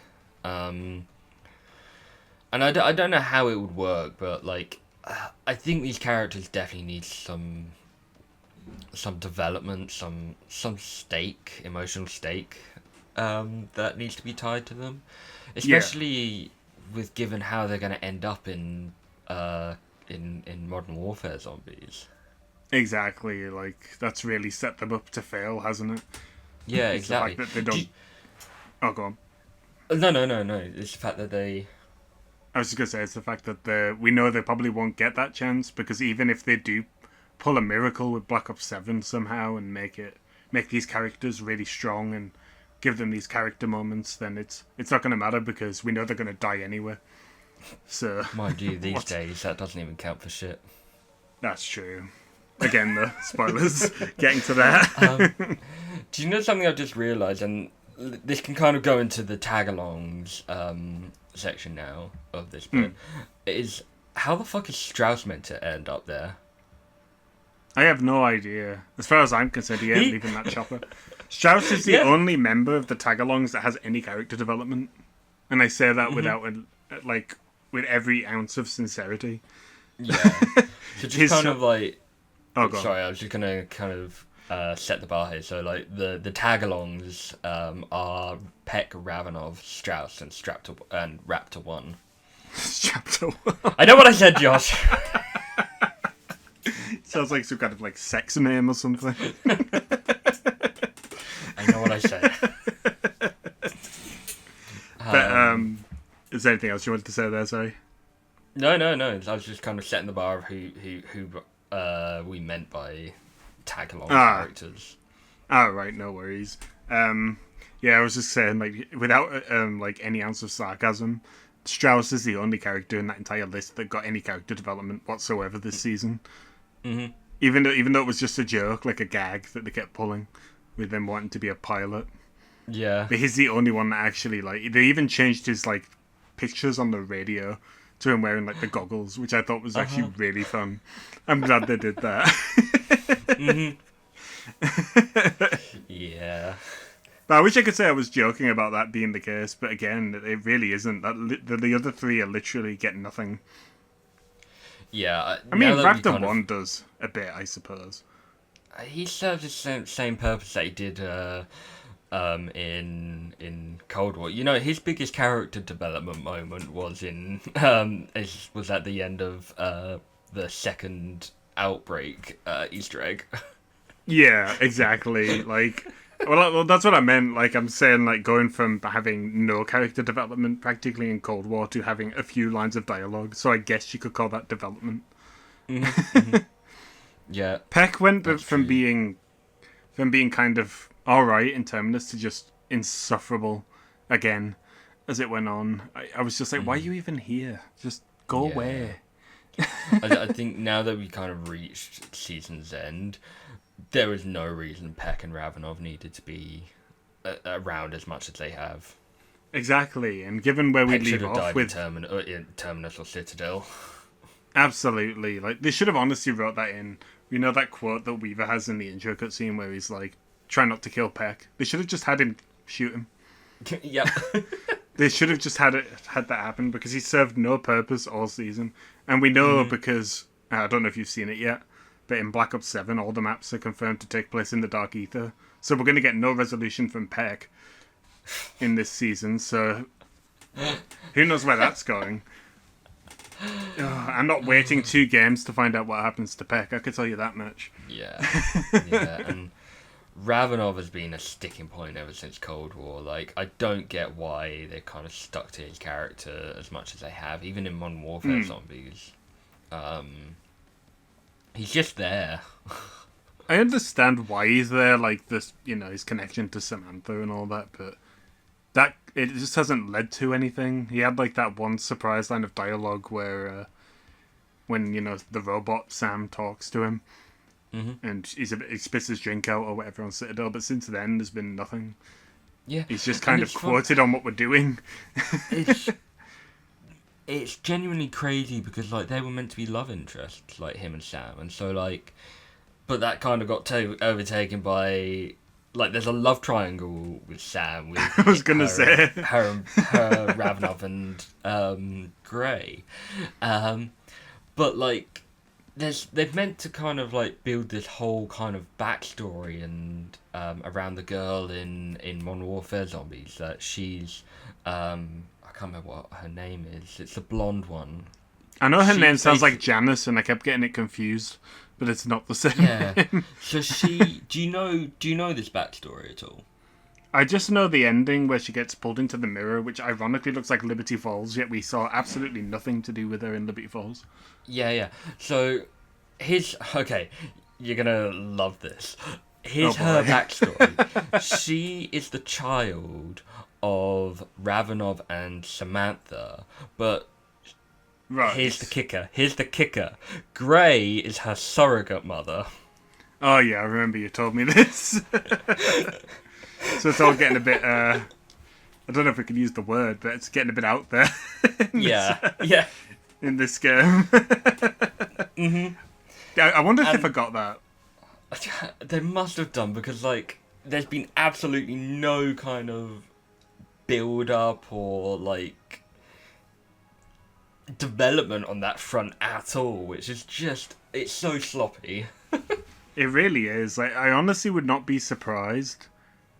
I'm probably not disappointed, honestly, if they decide Modern Warfare, that's probably not the route we want to take with this story, so we're going to just cut it out and pretend it didn't exist. I don't know if I would mind them doing that, and then it gives these characters a chance to have another ending that isn't, Modern Warfare. Yeah, I'm kind of in agreement there. Like, that's the problem with making games that are kind of so out of sync in their timelines. That you end up with kind of set, like, if you make a game in the future that's set in the same universe, you're kind of tiny hands to go in that direction. Yeah. I will say, though, there is that one tie-in to that, I suppose, which is, in the Forsaken boss fight in Cold War. He does shot them dead. So, I guess it does tie in. But it's, even still... Yeah. Yeah. Right, let's move on to the extras. Blanchard and Dr. Panos. Oh my god, more disappointment and more sadness. I could have literally whipped out the Kleenex and started wiping my eyes when we dealt with when we got a certain ending with Blanchard. I don't know if you want to cover that here, considering let's cover it here. Like, there's no point in kind of like making the side or Gork Effects upgrade its own kind of talking point. We'll discuss it here, being is that like their relationship and the whole reason Blanchard and Panos are there is around the Gork Effects upgrade. Exactly, yeah. So the last time we saw these characters was in Liberty Falls, the first one. Mm-hmm. I have to say, like, it's the first edition, the second edition, the third edition. Though there is a reference to Blanchard, wasn't there, in Shattered Vale? I'm sure there was a piece of paper with his name on it or something. Yeah. Aye. So yeah, I mean, he's the best character. He is, absolutely. Sorry, Raptor 1. Yeah, so he ended up getting stabbed in the back, didn't he, at the end of Liberty Falls, if you've done that Easter egg. Yes, we're talking about our operators and Blanchard. Yeah. Panos betrays them. Mm-hmm. Yeah, and he ends up escaping the Dark Ether and trapping our characters there. So they've got a bit of a feud going, which is still going on in this map. And you basically to upgrade the Gorg effects, you need to choose which side you want to take, like the side of Panos or the side of Blanchard. And we ended up doing the side of Panos the first time, didn't we? Yeah, by accident. We had no idea this was like a two-sided Easter egg, so because this is the first time they've done that in this game. Yeah. So that was really unexpected. So we ended up gassing him out, didn't we? Yeah, we butchered Blanchard. Look how they massacred my boy. Like saddest anime deaths. Oh yeah. Honestly, it broke my heart when he just stumbled out and just disintegrated. It really did. Like I remember when we were playing it, and we just both sounded so down about it. Like that was just. I remember saying like if this is the canon outcome, our characters deserve what's coming to them. Yeah. Absolutely. And then the other side of that is if you side with Blanchard and you basically, I guess you put Panos into the gun, don't you? Aye, pretty much. Yeah, you like absorb his essence or something into it, which gives you like 2 different upgrades depending on which path you choose, and neither of them are particularly good. Nope. Honestly, like I've heard a lot of people sing praises about some of them, like on tier 3 Pack-a-Punch finally being good, but I'm like, I don't want to Pack-a-Punch a gun 3 times for it to be worth using. I don't think that's a good argument. You know what I mean? I shouldn't have to upgrade it 3 times for it to be remotely viable. And that's, I mean, even then, it still does nothing to the main boss. Yeah, exactly. It does chip damage to Uberklaus as well, so just and I will also say, like, there's no real variety between either version. Both of them are functionally the same. Most other upgrades, you get with weapons, give you different effects, but this one, literally, one is blue and one is green. Yeah. That's literally the extent of it. They do basically the same thing, don't they? The only thing I noticed is that the Panos one kills a bit quicker, whereas if you get the Blanchard one, they float in the air like they do with the original one for a bit longer. Right. Okay. That's literally the only difference, though, as far as I'm aware. It's a really underwhelming upgrade, for sure. Do you know something I've just thought of? At the end What? of the Liberty Falls Easter egg, Panos switches places with our operators, so he becomes physical, and the operators become like these spiritual kind of ether entities. Why the fuck is Panos like a spirit in this map? Oh, he tries to take the elevator, but it shuts off. Right, I see. Okay, That's what glad someone's paying attention. That's what the maintenance cloud does. He turns off the elevator when he's trying to use it. Okay. Right, I see. But yeah, that's so hilarious. so neither of them are worth doing, really. I wouldn't say. Like I say, when we've done Easter egg runs, we normally just get the base version and just keep that, don't we? Generally. The only problem with the base version is that you can't like Pack-a-Punch it at all. Yeah, but again, like, is it worth the points it would take and the extra like 10 rounds of setup to get Not an really. upgrade for it? That's what I'm saying. Like, I just leave it altogether. The only time it's actually like worth upgrading it is if you get it like if you've upgraded your normal weapon and you get a crystal out of the S.A.M trials. Yeah, I'd agree with that. If not, you can always upgrade your melee weapon, I suppose. God knows you need it for the levels. Yeah, absolutely. But yeah, it's just pretty disappointing because I saw it on the trailer and I remember saying to you, on the poster rather, like the big season 5 poster, like, oh, it looks kind of like the Apothecon Servant. I wonder if it'll function the same. No. No. It's the Wish Apothecon Servant. Yeah, I mean the coolest thing about the gun is the inspect animation. Oh yeah, it's gross though. Let's move on to the comic relief, the best character in this map by far, the best character in the entire game by far. A returning old friend, the Forsaken. Yeah, absolutely. He's the Can I only have one. a beach ball? He's the only one hitting it out of the park with dialogue in this map. Well, apart He's from the Graham, only maybe. one who, in the entire game, both Cold War and this one, that I remember any dialogue from. Yeah, he certainly made us chuckle a few times, didn't he? Oh, just like hearing him say I'm bored in here. Can I have a beach ball? Like as I'm running by, not even expecting it, just absolutely like took me out of the game for a couple of seconds. Like, I've seen a lot of people that aren't happy about that they reduced him to like the comic relief, but I don't know. I think it works. Yeah, He's kind of like, you know, last week's villain, isn't he? So it's kind of like he's not really that much of a threat anymore. So I understand why they did it. Yeah. And I'm glad they did. Like you said, he's got some singers like the what was it? What could be worse than this? Perhaps a mortgage.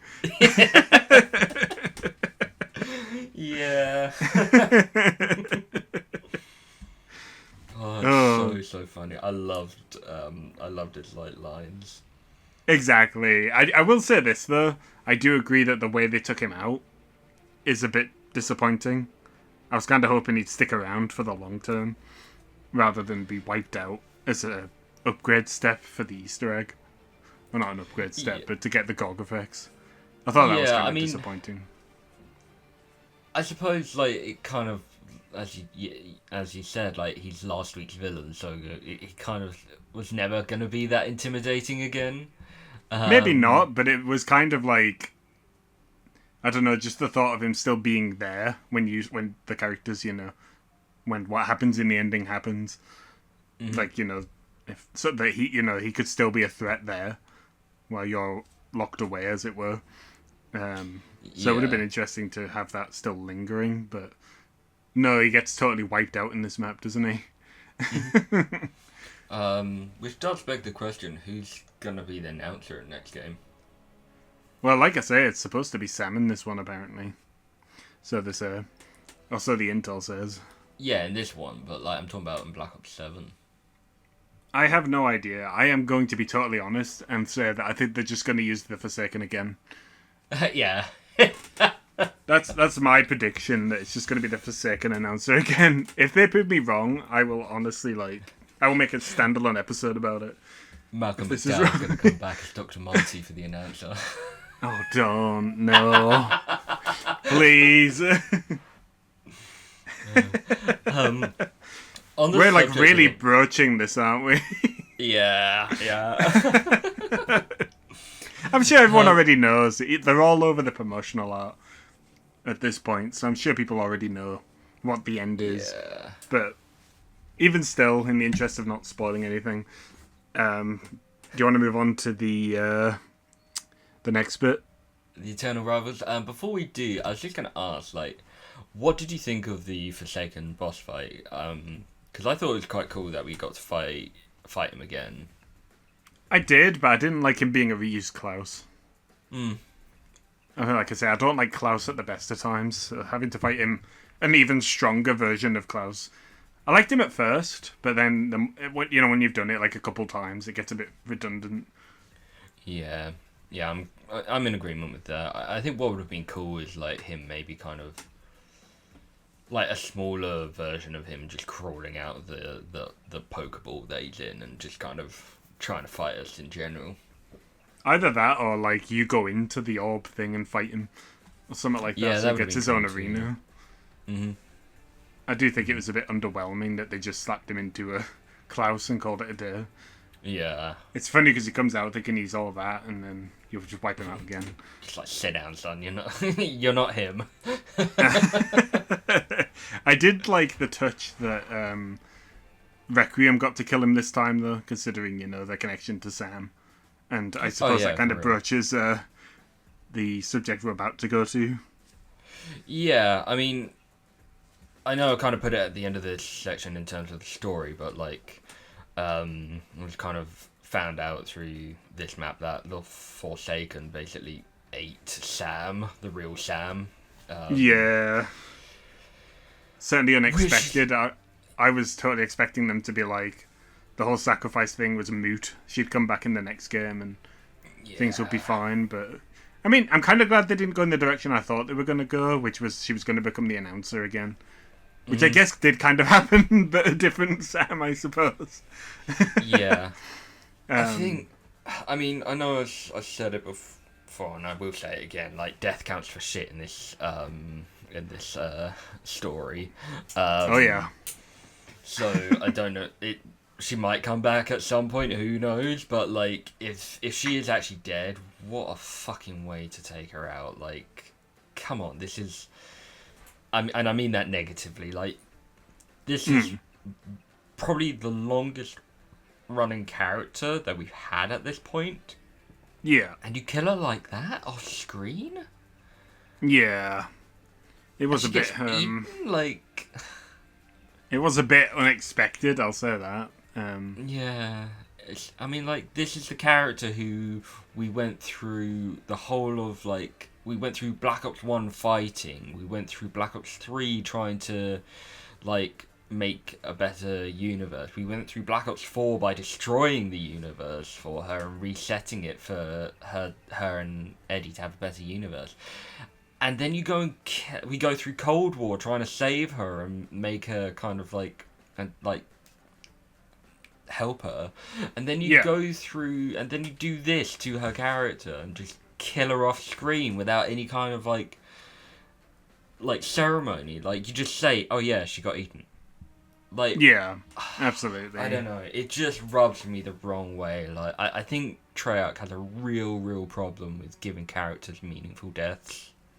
Yeah, well, again, we'll get to that point later. Again, like, which counts, I mean, and I say meaningful deaths, like, not one deaths that just, like, lols. No, not really. Yeah, absolutely. If there's one thing I would give the idea credit for, is that at least there was a sacrifice in the franchise actually, for now, in big fat quotes, meant something. I like that she sacrificed herself and it actually was a sacrifice and it wasn't a massive fake out. You know what I mean? Yeah. I can appreciate that much, but I get what you're saying. Like, her story's just sad. It is. It's really sad, and it's not poetically tragic either. Like, exactly. Yeah, it's not like she's she's the hero from last season doing some sacrifice. She's always been like the victim. Exactly. In like every game she's been in, and I don't think that's fair. Even the sacrifice that she made was undermined by what happened to her in 5AZ. Like, I thought she just got trapped in the dark ether, and she dragged the Forsaken with her. But I don't know what I was expecting, really. Just not this. I'll agree with that. It wasn't particularly clear what she even did at the end there. It was very, very bizarre to watch. Mm-hmm. And somehow it destroyed the Forsaken. Well, forced him to get pulled into the orb thing, which I don't understand. Yeah. And like you said, the big confusion thing with the story, where we didn't think we thought the S.A.M robot was the same device as the one used to capture the Forsaken, and they look so bloody similar. Mm-hmm. That felt like such a red herring when it turned out that was not the same device. You know what I mean? See, like, when I first saw the Liberty Falls intro cutscene, when they advertised it, I thought it was like S.A.M had been corrupted by the Dark Ether and the Forsaken, and she was now going to be the kind of main enemy once again, which would have been a reused like kind of storyline from Black Ops 1. But hey, like, at least that kind of felt, I don't know, cool in a way. Like, this was always going to be her fate, to become like this demigod. I suppose, yeah. I guess I don't know. I'm just not a fan of them retreading old content, which again, like I said, is something we're going to get into. Did we mention the choice of loyalties one? No, we haven't mentioned that now, and yeah, we kind of dive straight into the Samantha, like the actual death of Samantha. But Right. let's go into the kind of like the eternal rivals and the choice, like the story of the choice of loyalties between Richtofen and Sam, as in Robot Sam. Exactly. I suppose at this point we should probably mention that this story does have diverting paths, just like with the upgrades, where you can pick who you want to side with on the end, whether you want to pick Richtofen or Samantha, like the robot Sam. Yeah. One thing, just I mean, quickly touching back on the previous topic, though, I have heard people say that there's never any evidence that Sam actually died. You're just going off their word. Yeah, no, absolutely. I mean, this classic, this should be classic comic book, what's the word I'm looking for? I'm trying to think. Takeaways that if there's no body, then they're not actually dead. Mind you, even if there are bodies in this fucking universe, they're not actually dead. Yeah. Sorry. It's okay. We're getting very, very close to it now. Yeah. Right on the cusp of it. So the general gist of the story in this map and what the past maps have kind of been leading up to is that Richtofen wants to save his family and bring them back after they were killed by Weaver and Samantha Maxis, and Sam the robot basically now has the essence of Samantha and wants to be given life. Yeah, pretty much. Like, she wants to have like a physical body and thinks that she's owed, I guess she's basically Pinocchio. Yeah, more or less. Have you seen the first part of? Or I say the end cutscene. I know there's two end cutscenes. Like there's the very end cutscene, and then there's the kind of interlude one, like RT. Like the gameplay one. Yeah. Oh, So have you seen the Samantha one? Yeah. Yeah. So I broke down and looked it up. Fair enough. I mean, like if you side with Sam the robot, then you kill Richtofen in the boss fight.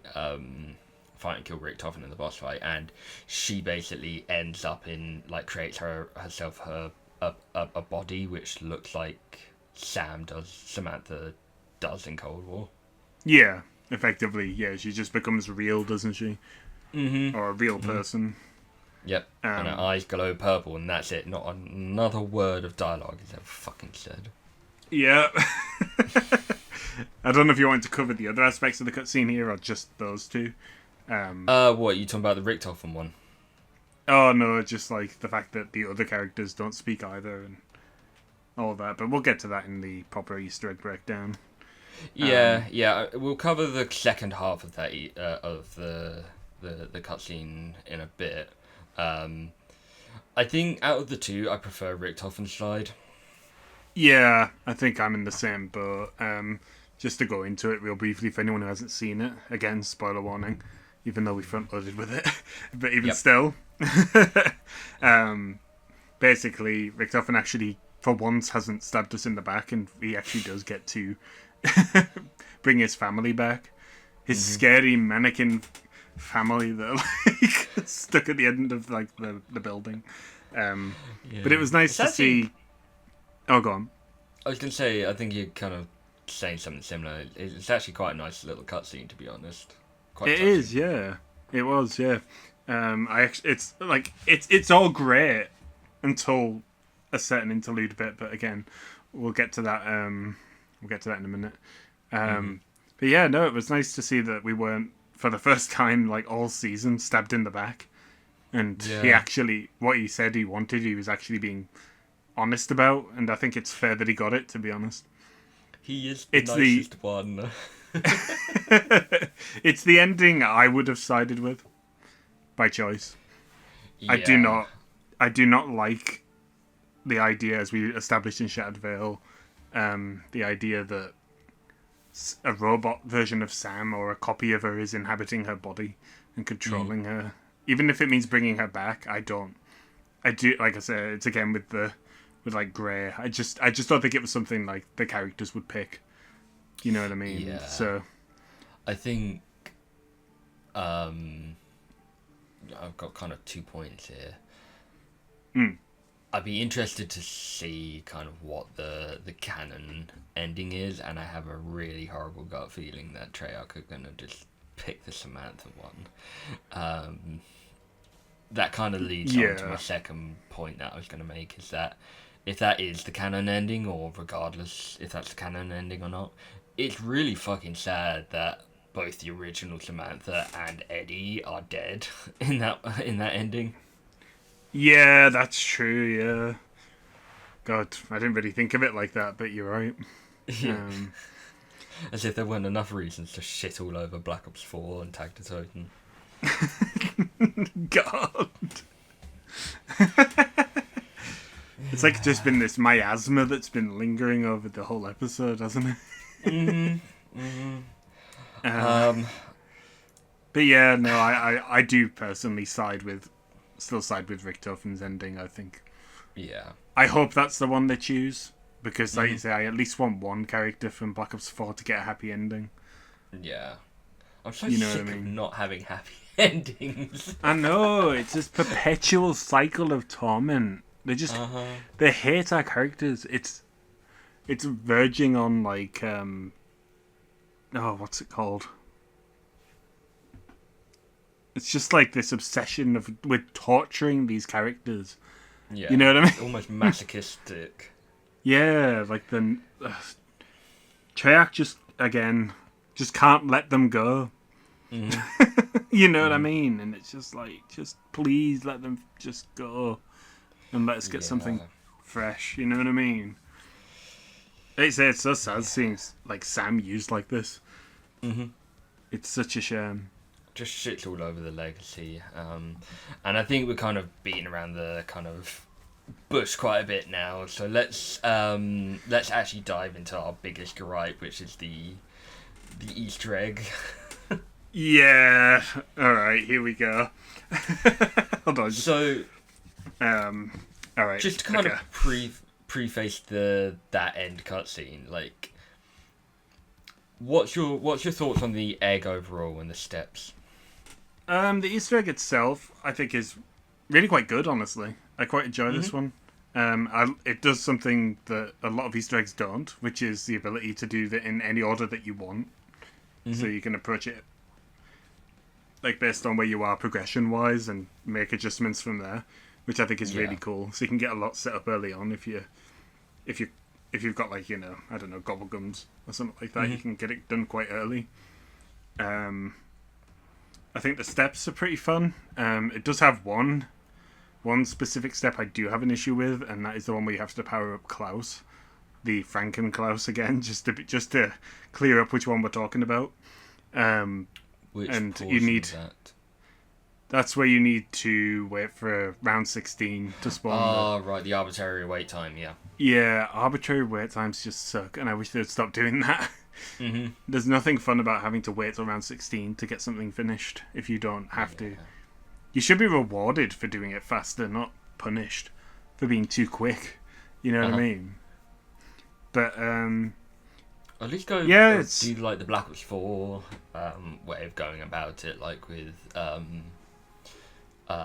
in Blood of the Dead, where you could like circumvent the round wait and get breaches to smash open the door with the monkey bomb.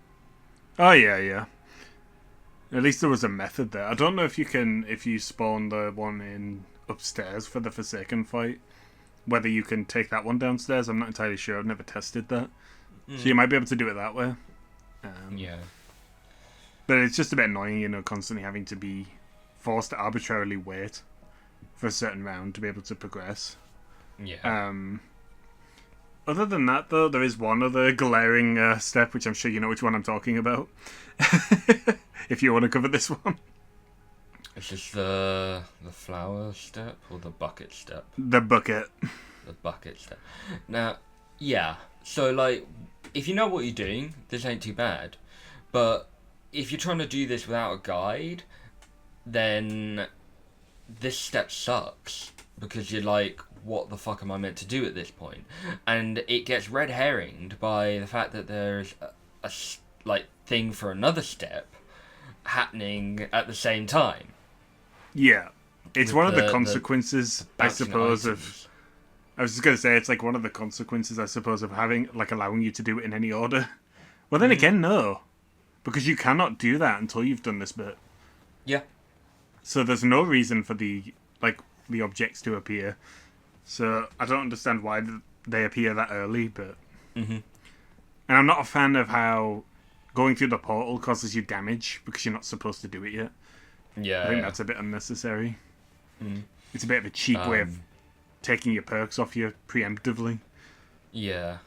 And the What were you only gonna say, reason sorry? I had, like, when we were doing this, like, the first time, it took us quite a while to kind of, I mean, I think you eventually broke down and kind of looked up a guide for it, didn't you? Yeah, this was. I was just gonna say this is the first one we just totally gave up on, wasn't it? Yeah, like, we didn't know what to do with the objects that were bouncing around. There was nothing, we thought it was something to do with the wonder weapon, but obviously not. And then the only kind of hint that we had at all that the bucket was to do with something was the fact that you could move it and it had collision on it. Yeah, I would absolutely state that this for me is the worst step in Black Ops 6. Mm-hmm. Just because it's so unorthodox. It feels like Revelations. It's so Yeah. out there and just does not make an ounce of sense to anyone who approaches it with, regular, like you say, game design mindset. It just. The random sprinklers coming on intermittently in the mop bucket just do not immediately come to mind when you look at it. Yeah. It feels doesn't very. really feel like Easter egg stuff anyway. It doesn't. It feels like something that you would do to trigger like something to appear outside the map or something as an Easter egg more than like a proper quest step, you know what I mean? Like just something extremely obscure Yeah. that people aren't meant to find out till like 10 years down the line, but of course, with the YouTubers and all that, of course they find it out relatively early. I think it genuinely kind of sucks that there's been quite a few points in over the course of these Easter eggs in general that I'm like, I've got nothing to work with here. Like, how am I meant to try and figure this out? And it's only through trial and error for most of the cases that something has worked. Yeah. This one and the weapon flourish one I think are the most insulting ones. But the rest of them have been generally pretty straightforward, you know what I mean? Yeah. There's also the step where you have to shoot the head down, but like you said, there is a bit of logic behind that one since it's the only platform with a light on it. So that one kind of makes a bit, like, to stick out a bit more. Not something I would have thought of personally, but, Yeah. there is at least something there, a tell. But the mop bucket, Yeah. like you say, unless you were deliberately running around that area, running into objects on purpose to see which ones move, you're never going to find out that the mop buckets don't move. Because who's going to run into them? By choice. Yeah. Yeah, exactly. And like, I mean, even where it's at, like, it's not something that's obvious, like, when it first spawns in, like, you don't really think about it straight away. Exactly. It looks and, like just general tat. Like, there's no kind of marking. There's nothing to say that this is important. Like, no one says anything, like, at any point that we need a zombie head or, Exactly. like, a scientist, like, ID. That maybe if Yeah. you pick up the head, like, you're like, let's say, oh, this is contaminated. You need to go wash it or something. And the most frustrating aspect of it as well is, like, how when you do shoot, like, the head down from the top floor, and Richtofen just jumps in with a quip about his career came to the ground with a splat. And I'm like, is that all you had to say? You could have given me some useful hint to tell me, like, to suggest what I was supposed to do, but instead you just come out with a quip when I Yeah. actually get it right. Like, ugh. I don't know. That this was is just the- exhausting for me. I think that's the issue with a lot of these steps, is that no one says anything that might be remotely helpful. Yeah, like, I know we've compared it a lot in the previous map as well, but, like, in Cold War, I miss when the characters used to, like, Requiem would give you, like, a suggestion of what you might have to do with something when you got it. But in this game, there's nothing. No one says anything. They're all about as useful as toilet paper. Yeah. It's just frustrating. I'll be honest, I don't know if going into Black Ops 7 I'm going to bother with looking for it beyond maybe a few cursory glances. Because this one might have put me off, honestly. Yeah, For good. I mean, given the rest of our kind of feelings about going into Black Ops 7, I think I'm right there with you, to be honest. Yeah. I tell you what, I did enjoy for this quest the bit that you do just before you go through the portal properly, where you have to kind of defend the room. Oh, yeah. And the zombies spilling out of the portal and trying to like hold them back. That was really fun. Ah, it was, yeah. And I also quite liked the Pokemon step before then. Oh yeah, where you Yeah, actually do go around and catch the items. Exactly. Once those boxes are open, it's obvious. But it's just because the boxes aren't open and the flowers are available. Oh, again, I'm going straight for the flowers again. It's always the damn flowers. Yeah. But yeah, the objects are available and now the boxes are open and it's easy to figure out. It makes sense. But until the boxes are open, you just cannot do anything with them. So it just feels like they're just there as a red herring and nothing else. Yeah. So And I also quite enjoyed the elevator ride up when going to the boss fight. oh yeah, that was pretty cool. And it's not too hard to do either. So it gives you. I like the fact that you get a last chance to pick up any equipment or anything you may not have been able to craft before, or change your ammo types, that sort of thing. I think that's a cool addition. I wish more boss fights had that sort of like precursory setup you could do if you needed something last minute. Because there's even a Wonder Fizz in there, I believe, as well. And you're still getting points as well, which is pretty cool. Yeah, absolutely. Let's go into the boss fights, I should say, itself, or themselves. Yeah. Not necessarily the choice, but because I think we've covered the choice and the outcome of those choices. But what did you think of both the boss fights? Now, I've only experienced the Samantha fight. Well, we'll talk about the Samantha one first, then, and I'll go into the Richtofen one afterwards. So Sam is pretty fun. I actually quite enjoyed Sam's boss fight. It's a bit, I don't know, repetitive, I suppose it can be at times, because the phases is like never really change. So it's basically the same thing but harder every time, which I think is fair enough, I suppose. The only attack that really does any like actual damage is the one where she spins and fires the electrical stuff everywhere, but the other attack, like the laser and that, are generally quite easy to navigate around. No, I actually enjoy doing this one. I think it's quite a fun one. It's nice to come back to one that isn't ball-breakingly difficult like some of the previous ones have been. This one feels quite comfortable, and I appreciate that we have a choice between one that is extremely grueling and one that's quite light and quite easy to do. You say it's easy, but I mean, like, this is relatively. Like in comparison to from what I've heard about the Richtofen fight, like this one's definitely the easier of the two. Oh boy!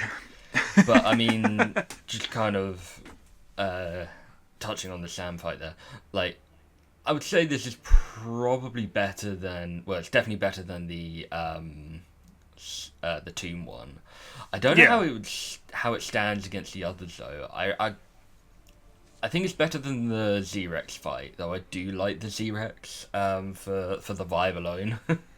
I do really like it. It's that last phase that I just have a big issue with. Yeah. I always just feel it always feels cheap because you just get, like I say, hammered into the corner and you can't do anything about it. But it could be a skill issue, who knows? And they've nerfed Chopper Gunner as well, so you can't even use that on him anymore. Yeah. I think I'd say this is better than the Patient 13 fight, to be honest with you. But not as good as the Guardian fight. Yeah. I think I prefer Patient 13 myself, but I can see why. I can see why you'd pick that. Yeah. I just think it's it's a solid one to redo if you're just in the mood to do an Easter egg and you want a relatively comfortable experience, or relatively comfortable being the key word. And I like that like you get to do like some SAM trials in it as well, in the mid phase. Oh yeah, which also rewards you with a random perk if you're able to get a gold. Mm-hmm. I don't think we ever got hit with any of the lower ones when we did it, did we? No, I don't think so. So I don't think you've seen it, but the lower ones give you like grief things like weapon nerfs and Oh yeah. takes your points away, like stuff like that. Or is it ammo drain? I think it's ammo drain. Mm-hmm. So they can suck if you get hit with those, but if you take like Shatter Blast in, which is what I personally use, you can melt through them and get the trials done pretty quickly. Mm-hmm. Especially if you've got like Casimirs and that, you can just draw them away if it's like holdout or something like that. Yeah. Yeah, I really enjoyed Sam's side of the boss fight. Rick And again, side though. Again, I would just want to quickly touch on that again. I'll just say like, I really like the ending for Sam's boss fight as well. Mm-hmm. Much more than the other one. Yeah. Like Rick Toffen, and his family are definitely the better cutscene. Yeah, for sure. I wonder if they put the other one in as a bonus, thinking that most people would side with Rick Toffen. I don't know. So that's why it's like, as we're about to get into, at least in my opinion, brutally difficult. Rick Toffen, like I say, I'm only speaking from limited experience because I haven't beaten him yet. So I haven't tried that many times though, to be totally fair.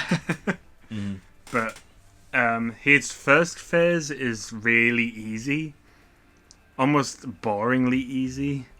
He's basically, I assume you've seen a video on it. Yeah, he starts off as a Uber Klaus, doesn't he? Or Yeah. Uber Rick Toffen in this case. Yeah, Uber Rick Toffen. Oh, the names. Yeah.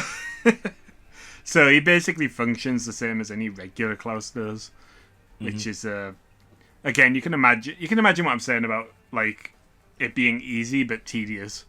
Mm-hmm. It's literally just run around, shoot his rear view mirrors until he's vulnerable, and that's it. Sometimes he spawns in mini Klauses. Oh, put my phone down. Sometimes he spawns in mini Klauses. Sometimes you'll get the occasional Uber Klaus as well to go with it. But I think they only spawn one of those in at a time. Yeah. And then once you've done that, the second phase, oh god, it is grueling. Basically, he's flying around with a jetpack. I've got to say, he does have one of the funniest quotes when he gets a jetpack. He's just like, "I've got a jetpack, motherfuckers," which I'll give him credit for. That one did make me laugh. Love it. You just never expect like Rick Toffen to drop the F word, so it always catches me off guard when he does. But yeah, in this phase, he's wielding the Wonderwolf, so you can imagine how much damage that's going to do. So he can basically... Yeah. I think they have nerfed him a little bit, so he can basically now, like, down you in 2-3 direct hits. Which is honestly grueling. He basically, hovers after you with this jetpack, so... He's basically, like, becomes Sam, I guess, with, like, the aerial view. And The only issue is that he's like actual human-sized hitbox. Exactly. So if you run to the other side of the arena, he shrinks to like the size of a paperclip, and you can't get a shot. You cannot get a shot on it. But you don't get too close, otherwise you get like zapped with the Wonderwolf. Exactly. And if you're playing with randoms, one thing I have noticed is that he will like spin around and immediately attack the player who's doing more damage to him, so you can't even melt him with a death machine or anything while he's distracted. Which really sucks. And you can't melt him with a death machine anywhere because it does nothing. It's like chip damage. Basically, that's one of my big issues with it. None of the weapons do barely any damage to him in that phase. You'd think when he's lost his suit, he'd be weaker, but he's not. It feels like he gets stronger without his suit. It's ridiculous. It's just a dude. I know, it's a guy special. flying around. like I say, I feel like they should have, like, I know I've used this word already in this video, but like they should have made him like a glass cannon. Where he's like, he does tons of damage, but he's extremely weak. That's what he should have been like. You know what I mean? But instead, he's extremely tanky and he can down you in like 3 hits. I'm going to be honest, I don't enjoy it. I really don't like this one. It feels really cheap and really like designed just to make you fail. You know what I mean? Like a lot of people have said, oh, but it's not that bad because I just spam smoke grenades and ether shroud. I'm like, if you can't attack him without being perpetually invisible, there's an issue. Yeah. You know what I mean? That is bad design if you have to be invisible for like 90% of the fight in order to have even a chance. You have to melt him in the few seconds you have with ether shroud to have any chance of taking him down. Mm-hmm. Which just is unreasonable. You know what I mean? Yeah, absolutely. I did miss... Oh, go on. I can say, like, you know what would be really funny is, like, if with the Wonder Warp he took your jug away. Oh my god, yeah. To be fair, he kind of does, because he puts you down so quickly that you lose your jug anyway. I was just going to say, I did miss one of his attacks out, though, which is like a bomb rush that he does, like a bomb flurry that he drops when he's flying overhead. Where the fuck is he getting the bombs from? He's in a fucking suit. I know, he seems to have air support, apparently. Apparently he got a care package, and he's coming in with, like, air support, dropping bombs on us, and all that. Exactly, yeah. And then he also puts traps on the ground, which can blow up around you, apparently. Of course he does. I don't last long enough to see half of these, I'll be totally honest. But,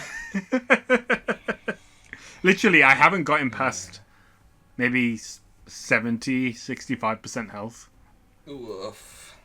He's tough. He really is. And like I say, especially if you're not using the invisibility method to be practically, immune for most of the boss fight. I'm not sure if I misinterpreted what this said, but I have heard that if you damage him enough, he does drop the jetpack and comes down to the ground. But I never got that far to check. So whether that's true or not, I don't know. So you're effectively playing multiplayer at that point. More or less. It just sucks because when he's doing like the flying thing, you're thinking, oh, it's probably just easy. Just keep running away from him and stay behind cover. But he closes the distance really fast, and if a zombie gets in your way, you're buggered. Yeah. I mean, you know how hard it is. All of that to deal with. Exactly. Like, you know how hard it is, even with S.A.M, sometimes to get behind cover when she shoots. Imagine if she could just one-tap you. I mean, she can, pretty much, to be fair. If you get all 3 hits of that laser shot she does, it's pretty much a guaranteed down. Is that the actual kind of, like, full-on laser, or the kind of, like, little projectiles that she fires? The little projectiles. Oh, yeah, when she's strafing you and you're kind of running, like, Prometheus style underneath her. Yeah. That's been the cause of most of my downs in that fight.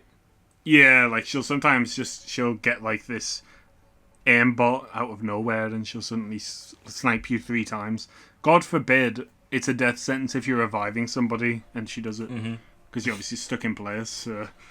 Ugh. Yeah. But yeah, I much preferred S.A.M's fight. Richtofen, I only don't like because the first phase is so easy and it takes so long. You know what I mean? Yeah. And I don't want to go through an hour and a half setup, 10 minutes of strafing the roof to fight him, to beat Uber Cloud, or Uber Richtofen rather, and then immediately get wiped out within 10 seconds of the fight starting. Yeah. That's just not fun to me. So I've effectively just walked away from that one, and I don't think I'll be finishing it, especially based on the ending. I have no vested interest in going back and finishing it. Yeah, no, that's right. I think you and I said that if we ever did do it, we'd probably just do undirected mode. Yeah, for sure. If they even let you. Yeah, I'm just hoping that if they do implement the supposed super Easter egg, it's not going to be requiring both versions of the boss fight. I'm telling you now, though, if it is, I'm not going back to do it. Yeah, no, that's fair. I just do not care enough.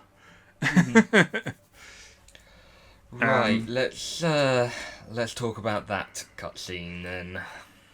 Right. Oh boy. So we Unless, already kind of went over the interlude, as you said, about saving Richtofen's family or bringing Sam back, depending on which one you pick. But there is another cutscene. Although we should probably talk about how the characters don't speak and they just get zapped away by the Sentinel artifact inexplicably.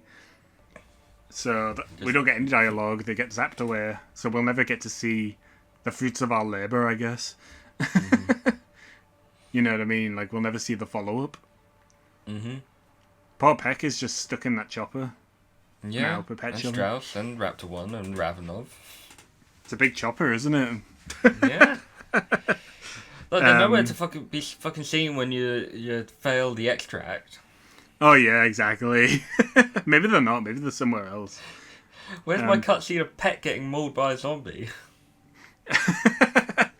True. I mean, you kind of get it in Citadel's intro, I suppose. Yeah, that's fair. It's probably worth carry on. mentioning as well in the Richtofen ending that Richtofen comes swanning in after you've been like phased away with his Wonderwaff. Where the hell was that when we were in the middle of the boss fight? What was he doing? Where's his jetpack? Where's his suit? Yeah. Why do we get shafted? He did all his help in the Z-Rex fight with a sniper rifle. That's true. Giving us free armor plates. Yep. But yeah, again, largely you save his family and they stare off lovingly into the sunset, and that's really it. And then there's I guess you could say a post-credits cutscene, I suppose you could call it. Pre-rendered. Pre-rendered though, yeah, for about 10 seconds. Because I'm convinced it's taken from the Black Ops 7 intro cutscene. I have no doubt, and I can confirm that because there's a lengthened version of it. Yeah. Yeah, that's been teased where it shows who the villain is. Well, quote unquote. We don't get to see who they are properly, but it's like kind of, like the first reveal. So who knows? Okay. So, yeah, we. Do you want to go over this bit? Friends. I feel like I'm gonna have a stress break before I get there. I think it's no secret that I don't even know if it's the Optimus or Primus crew or a mix of the both. It's our four characters: Richtofen, Dempsey, Takeo, and Nikolai are back. Call of Duty is back, boys. Yeah, zombies are so back. Zombies is deader than ever. And based on the trailers and promotional art for Black Ops 7, they kind of got a bit of a new style, which honestly does look really cool if I had any kind of avid interest in these characters coming back. But yeah, I'll give them that. Yeah, the fact that they're back is rubbing us the wrong way, I think, and I think it rubs quite a few other people the wrong way. Yeah. I think our issue here is, what does that mean for tags ending, Tag to Titans ending? Absolutely, like I'm sure, like I said to you a few times before we recorded this, I just think it's extremely disrespectful to bring them back up like that. Yeah. Nothing about this feels genuine at all. It feels entirely focused on just greed, and we have no idea what we're doing. Yeah, we have, like you've said, it feels directionless.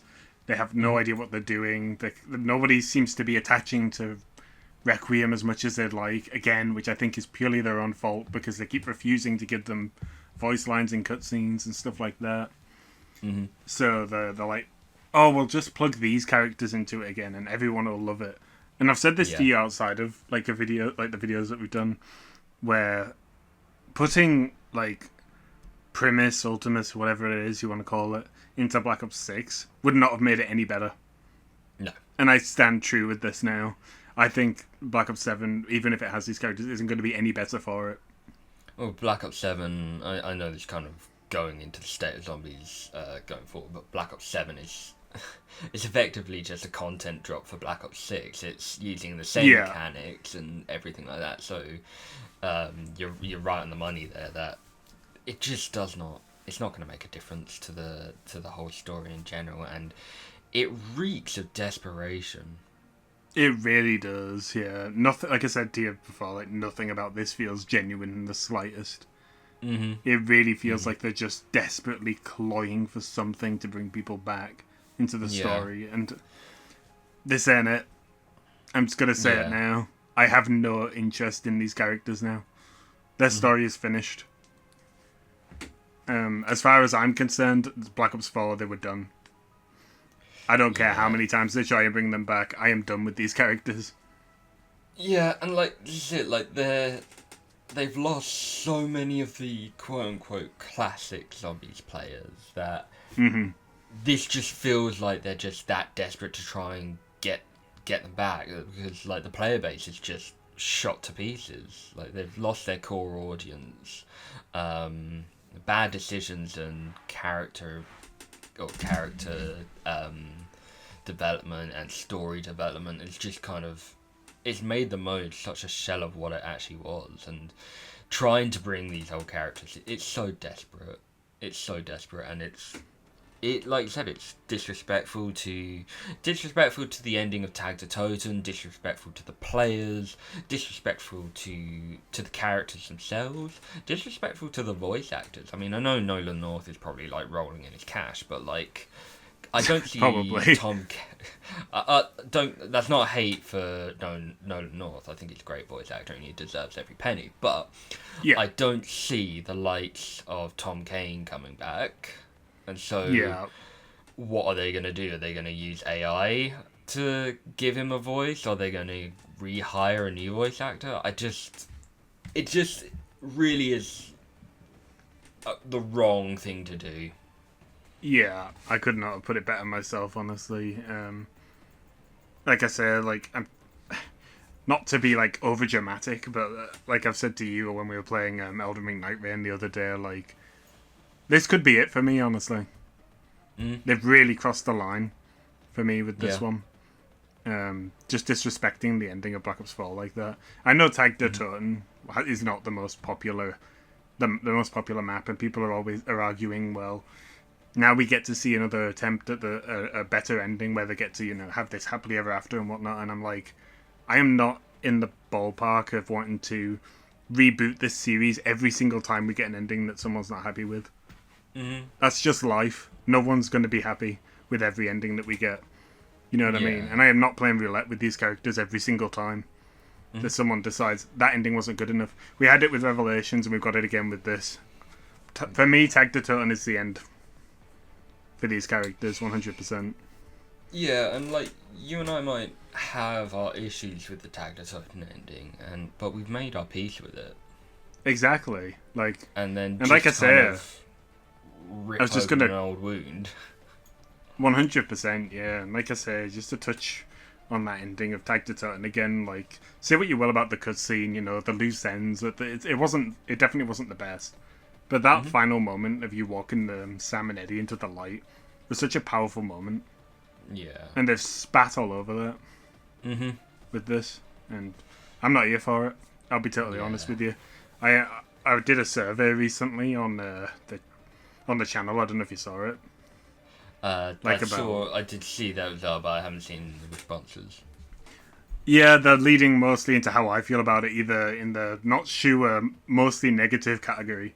And that's exactly how I feel about zombies in general going forward. I have little to no faith in this franchise or game mode anymore. I truly don't. Yeah.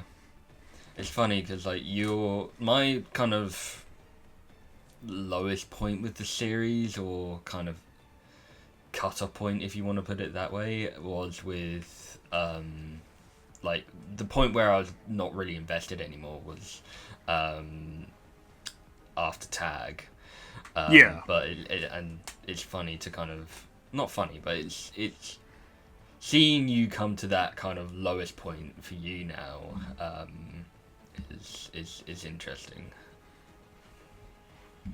Like I say, it's just more because, like, I grew up with this mode. These characters meant a lot to me growing up, and I hate seeing them get used like this. Yeah. You know what I mean? I don't want to see them being put into subpar, unfinished, directionless maps because Treyarch can't think of anything better to do. And I was, like I say, I was happy enjoying Requiem's story for what it was, as its own standalone story. It wasn't the best, you know, it had its issues, but to do it like this, and by the way, just to address something you said earlier, they're calling them a new version of the crew. It's not Ultimus or Primus.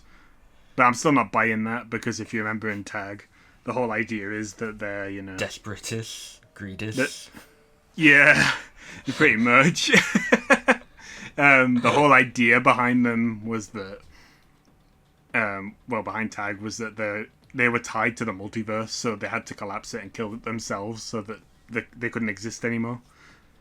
So there's no reason whatsoever that another version of them should exist. Yeah. It is total desperation and complete gobbledygook. Just to contrive a way to bring them back. Yeah, like I was fine with Samantha and Eddie being in it, because like we got that it felt like the Dark Ether story was the natural kind of next chapter. And because we'd had that history and we knew these characters were in this universe, it felt like normal for them to be there. But then to just suddenly bring everything that we've just dealt with already back, and like like you said, you grew up with these characters, and like I did too. It was 10 years of ether storytelling that is attached to these characters, and it should have been wrapped up and left alone, but they just can't seem to. It's like that Mr. Krabs meme from SpongeBob where it's a grave, and it's like, am I really going to desecrate this grave for money? Yep. Yes. Exactly that. Like, I just think back to like all the marketing for Tag the Totem, you know, where they're all getting upset and stuff like that, and I'm like, it felt really genuine what they did with Tag the Totem. Yeah. And like, even though it didn't work for a lot of people, like you say, I made my peace with it. It was what it was. Yeah. Thinking about it, what if it was the Victus crew instead of the Steve crew? I probably still wouldn't be happy about it, but I would not be at the low point I am with it now. But I would still be frustrated. Yeah, I'd be they're bringing back more characters. Yeah, no, I definitely kind of feel like that. I think the Victus crew would have been a bit more palatable, purely because they didn't die, they were just banished to the Dark Ether, and perhaps giving them a chance to kind of become proper heroes, and leaving the Primus and Ultimus crew alone. Yeah, and there's also would have been a bit more palatable. There's also that like hint in Classified, is it, where like Stoolinger's in the dark place, the dark place, the Dark Ether or something like that. So there is, the idea that precedent. That's the word I'm looking for. Yeah, there is precedent for it. So I wouldn't be as frustrated with it because they built that into it. But this feels like as much of a retcon as Dr. Monty was. You know what I mean? But I'm not interested in the idea, like people have suggested, like we can go back now and we can go to like the comic books that we like in the loading screens that never made sense, and we can fix all those. I'm like, no, just stop messing with it. We don't need answers for everything. Like, this is the biggest problem with zombies as a whole right now for me. And it's kind of like why I never really got into Cold War's story, or the Dark Ether story in general. It's like, there's no mystery to zombies. There's no kind of room for the players and fans to craft their own kind of narratives and, like, lore craft. Yeah, no, I totally agree.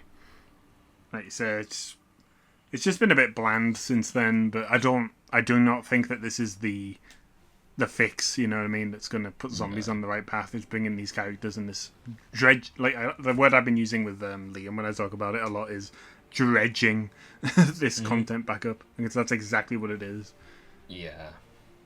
It felt pretty definitive to me. I'm pretty sure the pretty confident in saying they were done with it. In fact, I'm pretty confident in saying they were done with Revelations, but because of the backlash, they walked it back. Yeah. Um, Because the zombies community is a volatile thing. One thing that I did read on Reddit was comparing, like, why are people upset now when we get a reboot, but people weren't upset when Origins came out? Because they weren't dead when Origins came out. You know what I mean? The storyline was still up in the air at that point. They didn't have a definitive end point. And I think back then, like, for one thing, Origins, it was never marketed as a reboot, was it? It was like, we didn't know what Origins was. We just knew it was set in the past. And Yeah, so, exactly.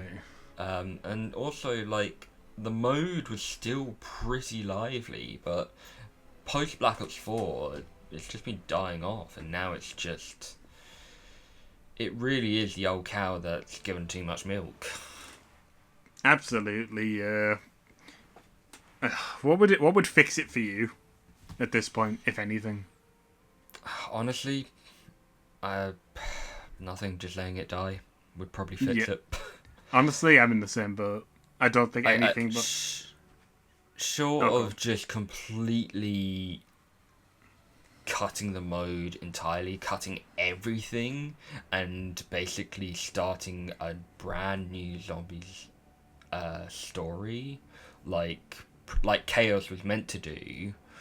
Mm-hmm. I don't think we can, but the problem is with that is that there are certain members of the community, vocal members of the community, that won't allow that to happen. So I don't think the mode is ever going to get better now. At least not for me. Yeah, no, I really agree. I have very, very, very little faith in Black Ops 7. Like, honestly, I've said it to you already, but if it wasn't on Game Pass, I wouldn't be touching Black Ops 7 at all. Yeah, I certainly wouldn't be paying for it. Yeah, I think we're kind of going into the state of zombies going... We definitely covered a lot of the state of zombies going forward into Black Ops 7, but... yeah. So we'll probably skip that bit of the final thoughts, but... Yeah, no, I do agree with you on that. I think even if even though it is on Game Pass, or will be on Game Pass, I think you and I both said, like, we're going to see what the first map is like, and maybe do the Easter egg on that. And... At least for me, like, that will be determined whether or not I go forward with the series after this. Yeah, I completely agree. And I can already say, like, with at least a decent level of certainty based on what some of the YouTubers have said, because I've like Liam's told me and stuff like that about what some of them have said about it, and they're not entirely blown away either. So yeah, I'm expecting this to be another mid-entry that's gonna probably mark the end. To be totally honest, I think Call of Duty is in the final death knell, being as Battlefield 6 is certainly getting a lot of better reception than Black Ops 7. That's true. You never know though, because it's like a pendulum. Which one gets more attention? Oh yeah, for real. But I saw for the it was a video that I watched for the first time in the franchise's history. Black Ops, Call of Duty is not at the top of the, specifically speaking about Black Ops 7, it's not at the top of the pre-order charts. Yeah, I have seen that, yeah. I know it was below Battlefield at one point, but I think Vault Edition has climbed above it now. But whether that'll change... No, all of the different, Call of Duty is below all of the versions of Battlefield. It was, but I don't know if that's the case now. I'd have to double check. Oh, okay. Yeah. I remember someone saying that the Vault Edition has climbed above Battlefield's. I think it's the special edition of Battlefield. I don't think it's the regular Battlefield. So. Oh, okay, right, fair enough. I think that probably wouldn't surprise me, but I think Battlefield 6. Battlefield 6 is it's going to cause Call of Duty a bit of a wake-up call, if anything, at best. But I think Call of Duty's days are numbered now. I certainly do for zombies, because, like I said, thankfully, there seems to be a lot of people feeling the same way, at least in regards to the return of the old characters anyway, or this new version. whatever they're Seeing supposed that to we're be. getting like Wish Toffen. Wish Toffen, yeah. Seeing that it's like gonna be like elements of Transit and Janus Towers like coming as the first kind of Oh, map as yeah. well. It just again, it just does not give me hope for the series, and I really think dependent on which direction the story's going after the first map's Easter egg, I probably won't really touch the game after that. It's just funny because prior to Reckoning coming out, I was so dead set on playing Black Ops 7. Mm-hmm. Like, even though, like I say, Black Ops 6 has been a bit hit and miss, I still thoroughly enjoyed playing it. I still find the gameplay loop really fun, but that story decision has just totally killed it for me. It really has. Yeah. They had me in the palm of their hand. Yeah. You know what I mean? Yeah. Yeah, I think there are better games out there that are more respectful of my time as a consumer. Oh, for sure. Call of Duty's been bottom of the barrel for years now. Right, well, we are nearly like 2 hours and 40 minutes into this now, so Oh. let's kind of draw a line on that there. We've kind of gone over most of the side Easter eggs already, which is like the Gorg effects upgrade. We've mentioned about the Ether Blade and the hardcore boss fight. Well, neither of us have done it. Those are some side Easter eggs that are in there. And then there's the usual kind of free perk Easter eggs. Now, I do quite like the parachute one. I think that one's a pretty cool free perk Easter egg. Yeah, I agree. That's a lot of fun, that one. It can be, it's like, surprisingly, it can be pretty difficult to do, like, consistently, I find. I often do end up missing one or two because there's a couple of tight turns in there. Yeah. So, it was always bound to happen, like, if there was a parachute mechanic, there was always going to be that classic kind of, like, Harry Potter Quidditch rings happening, or the Superman ones. Yeah, Superman 64. I don't know if you mentioned it on the document. I've lost my phone somewhere, but there was the shooting gallery one with the targets. That's the second free perk Easter egg, isn't it? No, it gets you like the ammo mod. Oh yeah, no, I haven't mentioned that. That's pretty fun. I've never finished it, but I've always been terrible at that. Like, there's a similar one on Shattered Veil. I don't remember if we covered it, where you have to shoot the rocks in the sky that are moving and freeze all of them within like the same period of time. Yeah, that's part of like the main Easter egg, isn't it? No, I don't think so. I think it gets you a free crystal, backup punch crystal. Oh yes, yeah, no, right, you are. Yep, sorry, but I never do that. Oh, it's all good. I never do that one because I've always been terrible at sharpshooting, which is going to bode well for Buried when we get there. Hopefully memory will give us a good kick up the arse on that one. But yeah, each time you do it, you do get a bit of reward. So like the first one's the ammo mod, then I think it's a pack crystal, and then a ether tool, I think, for the last one. Okay, cool. But yeah, no, I'm looking forward to it as well. Just because I haven't done it, is the Ether Blade one like difficult to get, or like is it pretty easy? It's pretty easy. You need to collect like 3 portraits, I believe, around the map, and you place them in I think it's like the break room area. Mm-hmm. Or you know what? You know the area where you come through the portal from spawn? Yeah. And it's like that red room. Yeah, you want to put them in there. And then you have to drive an RCXD through a hole in the fence underneath where the Forsaken is. Mm-hmm. And if you go around the back, you'll destroy like this crystal, and there's a few of them that will spawn on the back of his enclosure. And you just break those, and it drops a key. But then you need to use Mr. Peaks next to a painting. Right. So this is the Easter egg that, I remember you telling me about that. This was the Easter egg that you couldn't access from like the beginning because you need Mr. Peaks. Yeah, you do. Like, people theorize you need Mr. Peaks, but people are like, nah, they wouldn't do that. They did. they did lock it behind Mr. Peaks. So stupid. So that was inaccessible for a couple of weeks, but yeah, I haven't used it. again, I know Liam has. He said it was pretty good, but I believe it's the same ether blade from Modern Warfare 3. I think I used it like once or twice, but I can't remember exactly how it functions. Mm-hmm. I'd have to try it again. Fair enough. Fair enough. I think that's about it. Okay. Probably nothing I'll ever really kind of go and try then. There's Intel in there if you're at all bothered about that, but Maybe that's about one day, it. but I've still got to finish all the Intel on Blooming Cold War, but... I want to go back and do it, but I I haven't got 130 gigabytes to download the game back. It's so ridiculous. There's actually a theory, like a tinfoil hat theory, that Call of Duty's sizes are so big on purpose so that they force you to play Call of Duty all the time because you can't have anything else installed at the same time. I wouldn't dispute that claim. Yeah, me neither. They just want you playing it 100% of the time. Mm-hmm. Right, let's move on to music, because at least this was a like on par with what we should expect from zombies. Exactly, like, honestly, like, Kevin and Co's back must be absolutely broken from all the carrying they've been doing for this game. Like, honest to God.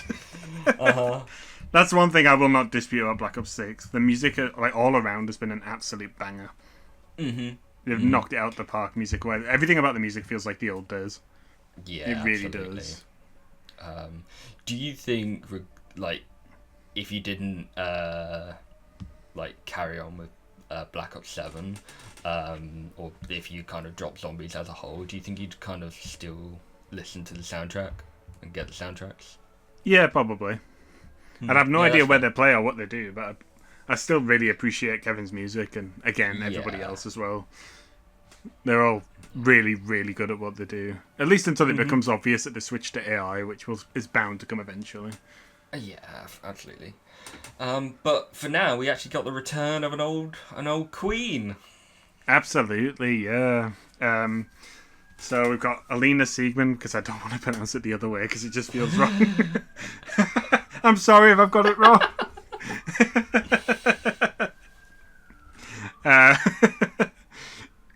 Oh God, it's going to wipe me out. But yeah, no, we've got this new song, Remember Us, which is an absolute banger. It honestly slaps. I think it's taken over Slave for me. Ooh. This might be my absolute favourite on this game. I really love it. It's probably my second after Slave. Like, Slave is something special, but yeah, no, this is amazing. And Alina's not lost it at all. Like, she's still got her touch. It was so good and refreshing to kind of hear her back again. Exactly, yeah. It was absolutely fantastic. If you haven't heard it, you can find it on Kevin's channel, or I've got it uploaded on here as well. So if you want to check it out, I might link it in the description. But yeah, no, it's an absolute banger. Like you say, having the return of someone who's been doing these songs for such a long time, it feels like a final map song. It's just a shame the map doesn't. Yeah, absolutely. Kind of, it gives me similar vibes to The Gift. Yeah, I would totally agree with that. The only issue I do have with it is I assume that, like, lyrically and that it ties into Black Ops 7, which I'm already feeling not too great about. Yeah, so I'm like, but you know, that's not their fault. That's just how the story's going, so I guess the songs have to follow suit. Yeah.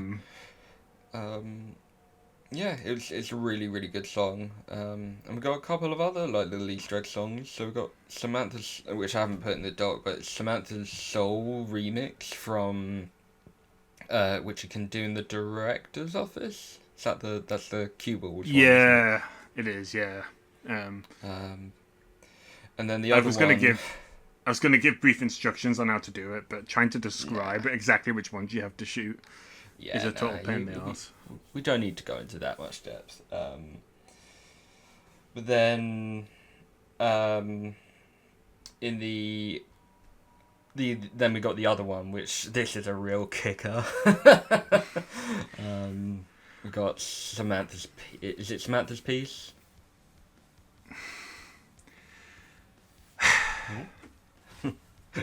Thought I lost you there. I almost did.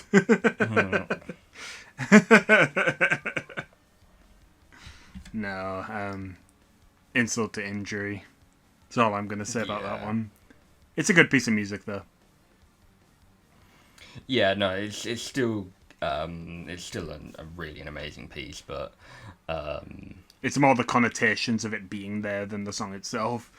yeah, it does not hit as hard as it did at the end of Tag, and I think with the insult of where the story's going after Tag, or despite Tag, this is, like you said, it's insult to injury. Yeah. Speaking of that, while we're just still on that topic, considering we're cutting the final thoughts bit of it, I assume when it comes out, you're not going to be playing as these characters, as in the new ones. Well, I mean, if they're the dedicated crew, I probably would be, but because I always play as the dedicated crew, but so yeah, I don't see why I wouldn't. I'm not that kind of. I'd want to experience the map as it's meant to be experienced, at least, just so I know, kind of like get the full picture basically of what it's going to be like. Oh, that's fair. I think I'm probably just going to lean into Requiem for this one. That'll be my choice, I think. Have they confirmed that we're playing as both crews? Yeah. Oh, okay. All of them are canon, apparently, so... Ooh, okay. You can play as who you like. That's kind of cool. Yeah. I wonder if that means we're going to get 8-player zombies at some point. Maybe that age-old chestnut. Hey, it's actually, I don't know if you knew this, but it was possible on Transit due to an exploit. Yeah, I know. That's what I'm saying. It's that age-old chestnut. Aye, nice. Yeah. I mean, I'll see what it's like, but I've got no stake. The bar is so low now that I don't care who I play as. That's totally fair, yeah. Just kind of going over the rest of the soundtrack. So, what do you think of it, including like the boss themes? I think the boss themes are really good. I really enjoyed the boss themes in this one. They felt more present. I remember our big issue with Shattered Veil was you couldn't even really hear it. Mm-hmm. I think the theme's good. Having sat down and heard it standalone now, I do think the Z-Rex one was pretty good. But these ones have a lot more presence, I think. Like, again, I don't think it's the problem with the music. I think the volumes just was too low previously. Mm-hmm. But this one was really quite loud, and I thought it was really quite solid. I like the little renditions of the... Oh, what do you call it? Samantha's theme for the S.A.M fight and the Ethan theme for Richtofen's fight. Yeah, no, I was literally just about to say like that's the best part of each of those themes. Yeah, absolutely. There's a nice little callback. Mm-hmm. Something tasteful for a change. Yeah, and I always thought that the Ether theme was very much like Richtofen's theme, so it's nice when when it does come back to kind of like to kind of be referenced or show itself. I always forget, is Ether theme the same one that's on Richtofen's ending in Buried? Yeah, I thought it was. So that was the first kind of instance we've ever heard that kind of theme. It's kind of Richtofen's Delight, and then they kind of made it its own thing from Origins onward. Aye. I think it suits him. I can totally see it. Mm-hmm. But yeah, no, Richtofen's and Samantha's theme are both absolute bangers. Even the outro cutscenes, like themes, are pretty good. Mm-hmm. It feels like a much stronger soundtrack than some of the previous ones, I would say. Yeah, for real. There's more on it that I go back for than I did with the previous ones. I think the Citadel one is still my favourite, just because I love each of the sword themes. But this is definitely a really good one. Aye. Like the whole soundtrack, like Panos Still Laments is a really good track. Oh yeah. Nice little callback to Liberty Falls. Yeah, exactly. It's spot on, that one. I'm trying to think if there's anything else. Might quickly bring it up on my phone just to take a look. See if I can find it. It always gets buried under... Oh no, there we go, right at the top. Let's see, is there anything else in here? There is some of them, like the Never Say Die one, which I don't know where that plays. Is that the lockdown? I don't remember. I feel like it is. I just want to also, like, say that I do really appreciate Kevin including the instrumental versions of the songs in these albums. Yeah, I was going to say, like, for anyone who does like to do covers, that must be an absolute godsend for when they do Oh that. god, it is. I don't know, I've just, like... I've always just loved the sound of guitar, so I'm all over the guitar parts in Kevin's songs. Yeah. But yeah, I think that's about it. Unless you've got one you want to talk about. No, that covered everything that I wanted to. All right. So this section was actually going to be a bit longer, but we kind of spoken quite a bit over it already. So like the state of zombies going into Black Ops 7. I was gonna ask a brief thought on the Black Ops 6 season overall, but I think, being as this is nearly 3 hours long, we'll kind of save this for the wrap up video. So let's just kind of go into your final thoughts on the map itself and how this was for a final DLC. The map itself, short of the ending, I think is, again, it's okay. I don't particularly feel strongly about it. It's got some good moments, and some really low lows. But I think for the most part, if you're not playing it for the Easter egg and if you're not even bothered by the story and you just want zombies gameplay, you'll have a pretty good time with this one, I think. Again, nothing mind blowing that you wouldn't find in any of the other maps, but a serviceable experience, I'd say. Just maybe a bit of a chore with Klaus more than anything. He's really the only drawback I could think of that would affect most casual players as well. But the boss fights are great if you're into Easter eggs. Again, Richtofen can be a bit unfair, I feel like, but feel free to tell me if that's a skill issue or not. It may well be. So we'll probably be... Well, when we do our wrap-up, I assume we're going through these maps again. Yeah. So we'll probably do Richtofen's on directed mode or something. So we'll be able to talk about it more thoroughly there once that comes out. Because I don't know. I'm assuming based on your feelings on it, you're not going to be interested in trying to do it on standard. No. No, I was going to say I certainly don't have much interest in doing it that way either.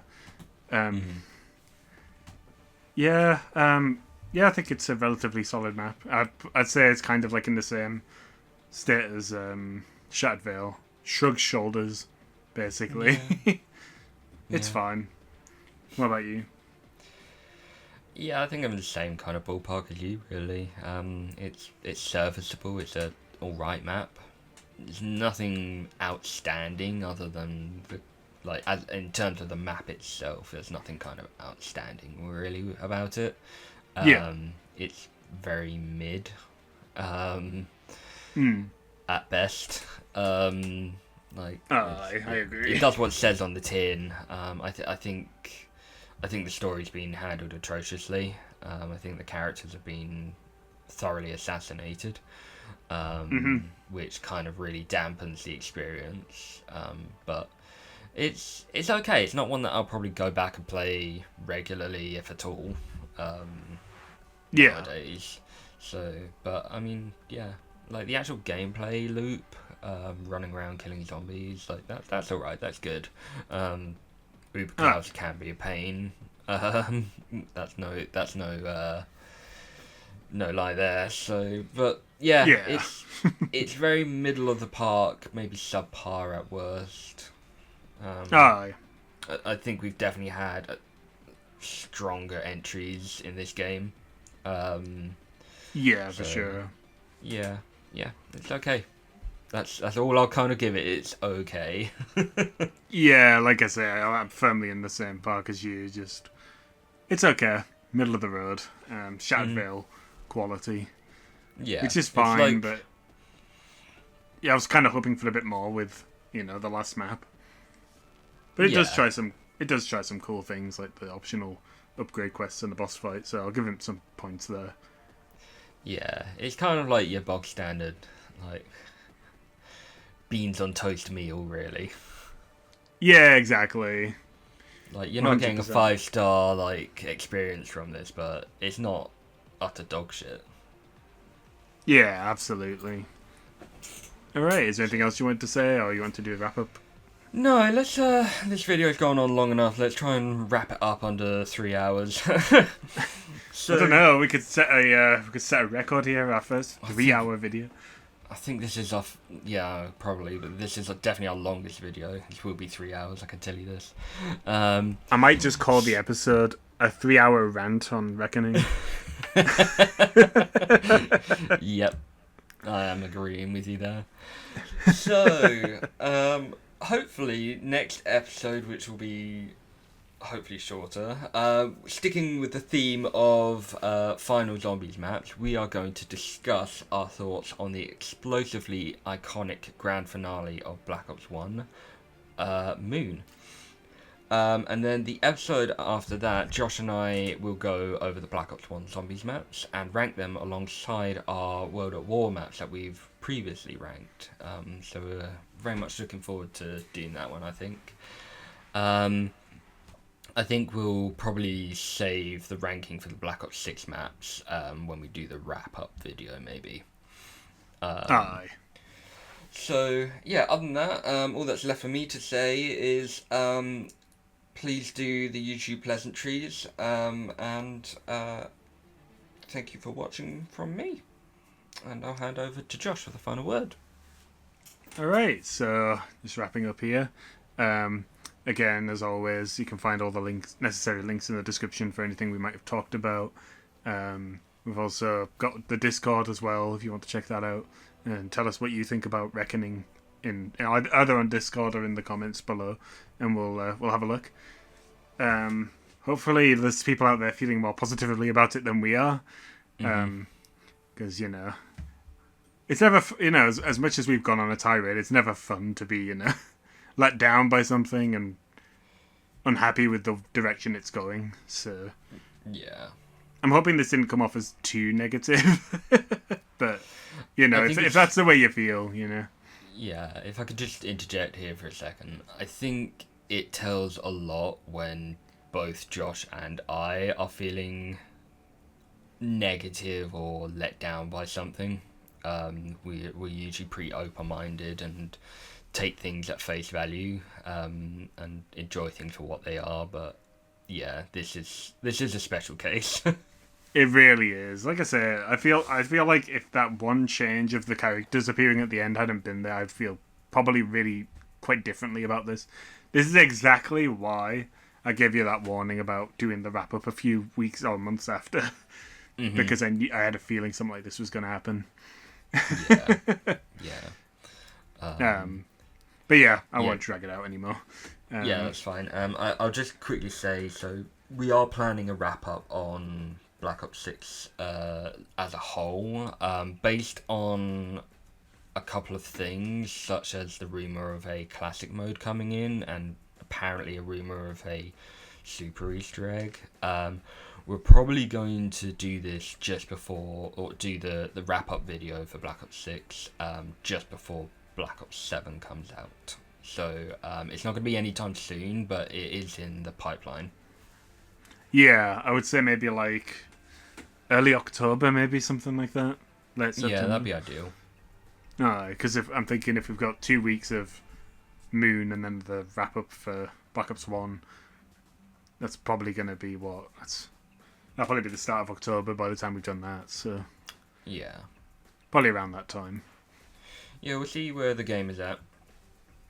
All right. Well, again, we hope you enjoyed it, and we'll see you in the next one. See ya. Bye!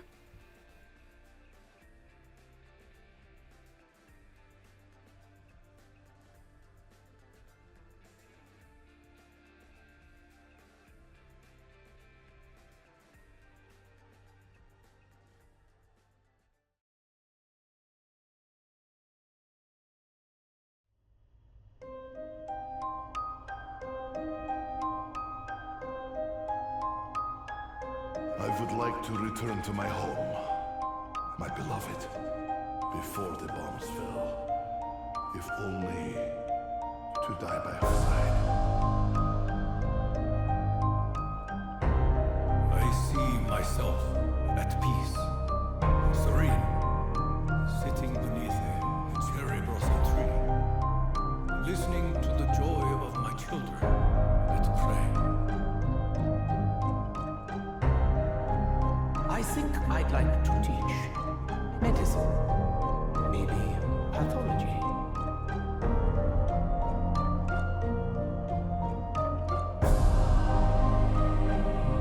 You know, the more I think about it, the more I think I'd be a darn good DI. Get those kids toughened up.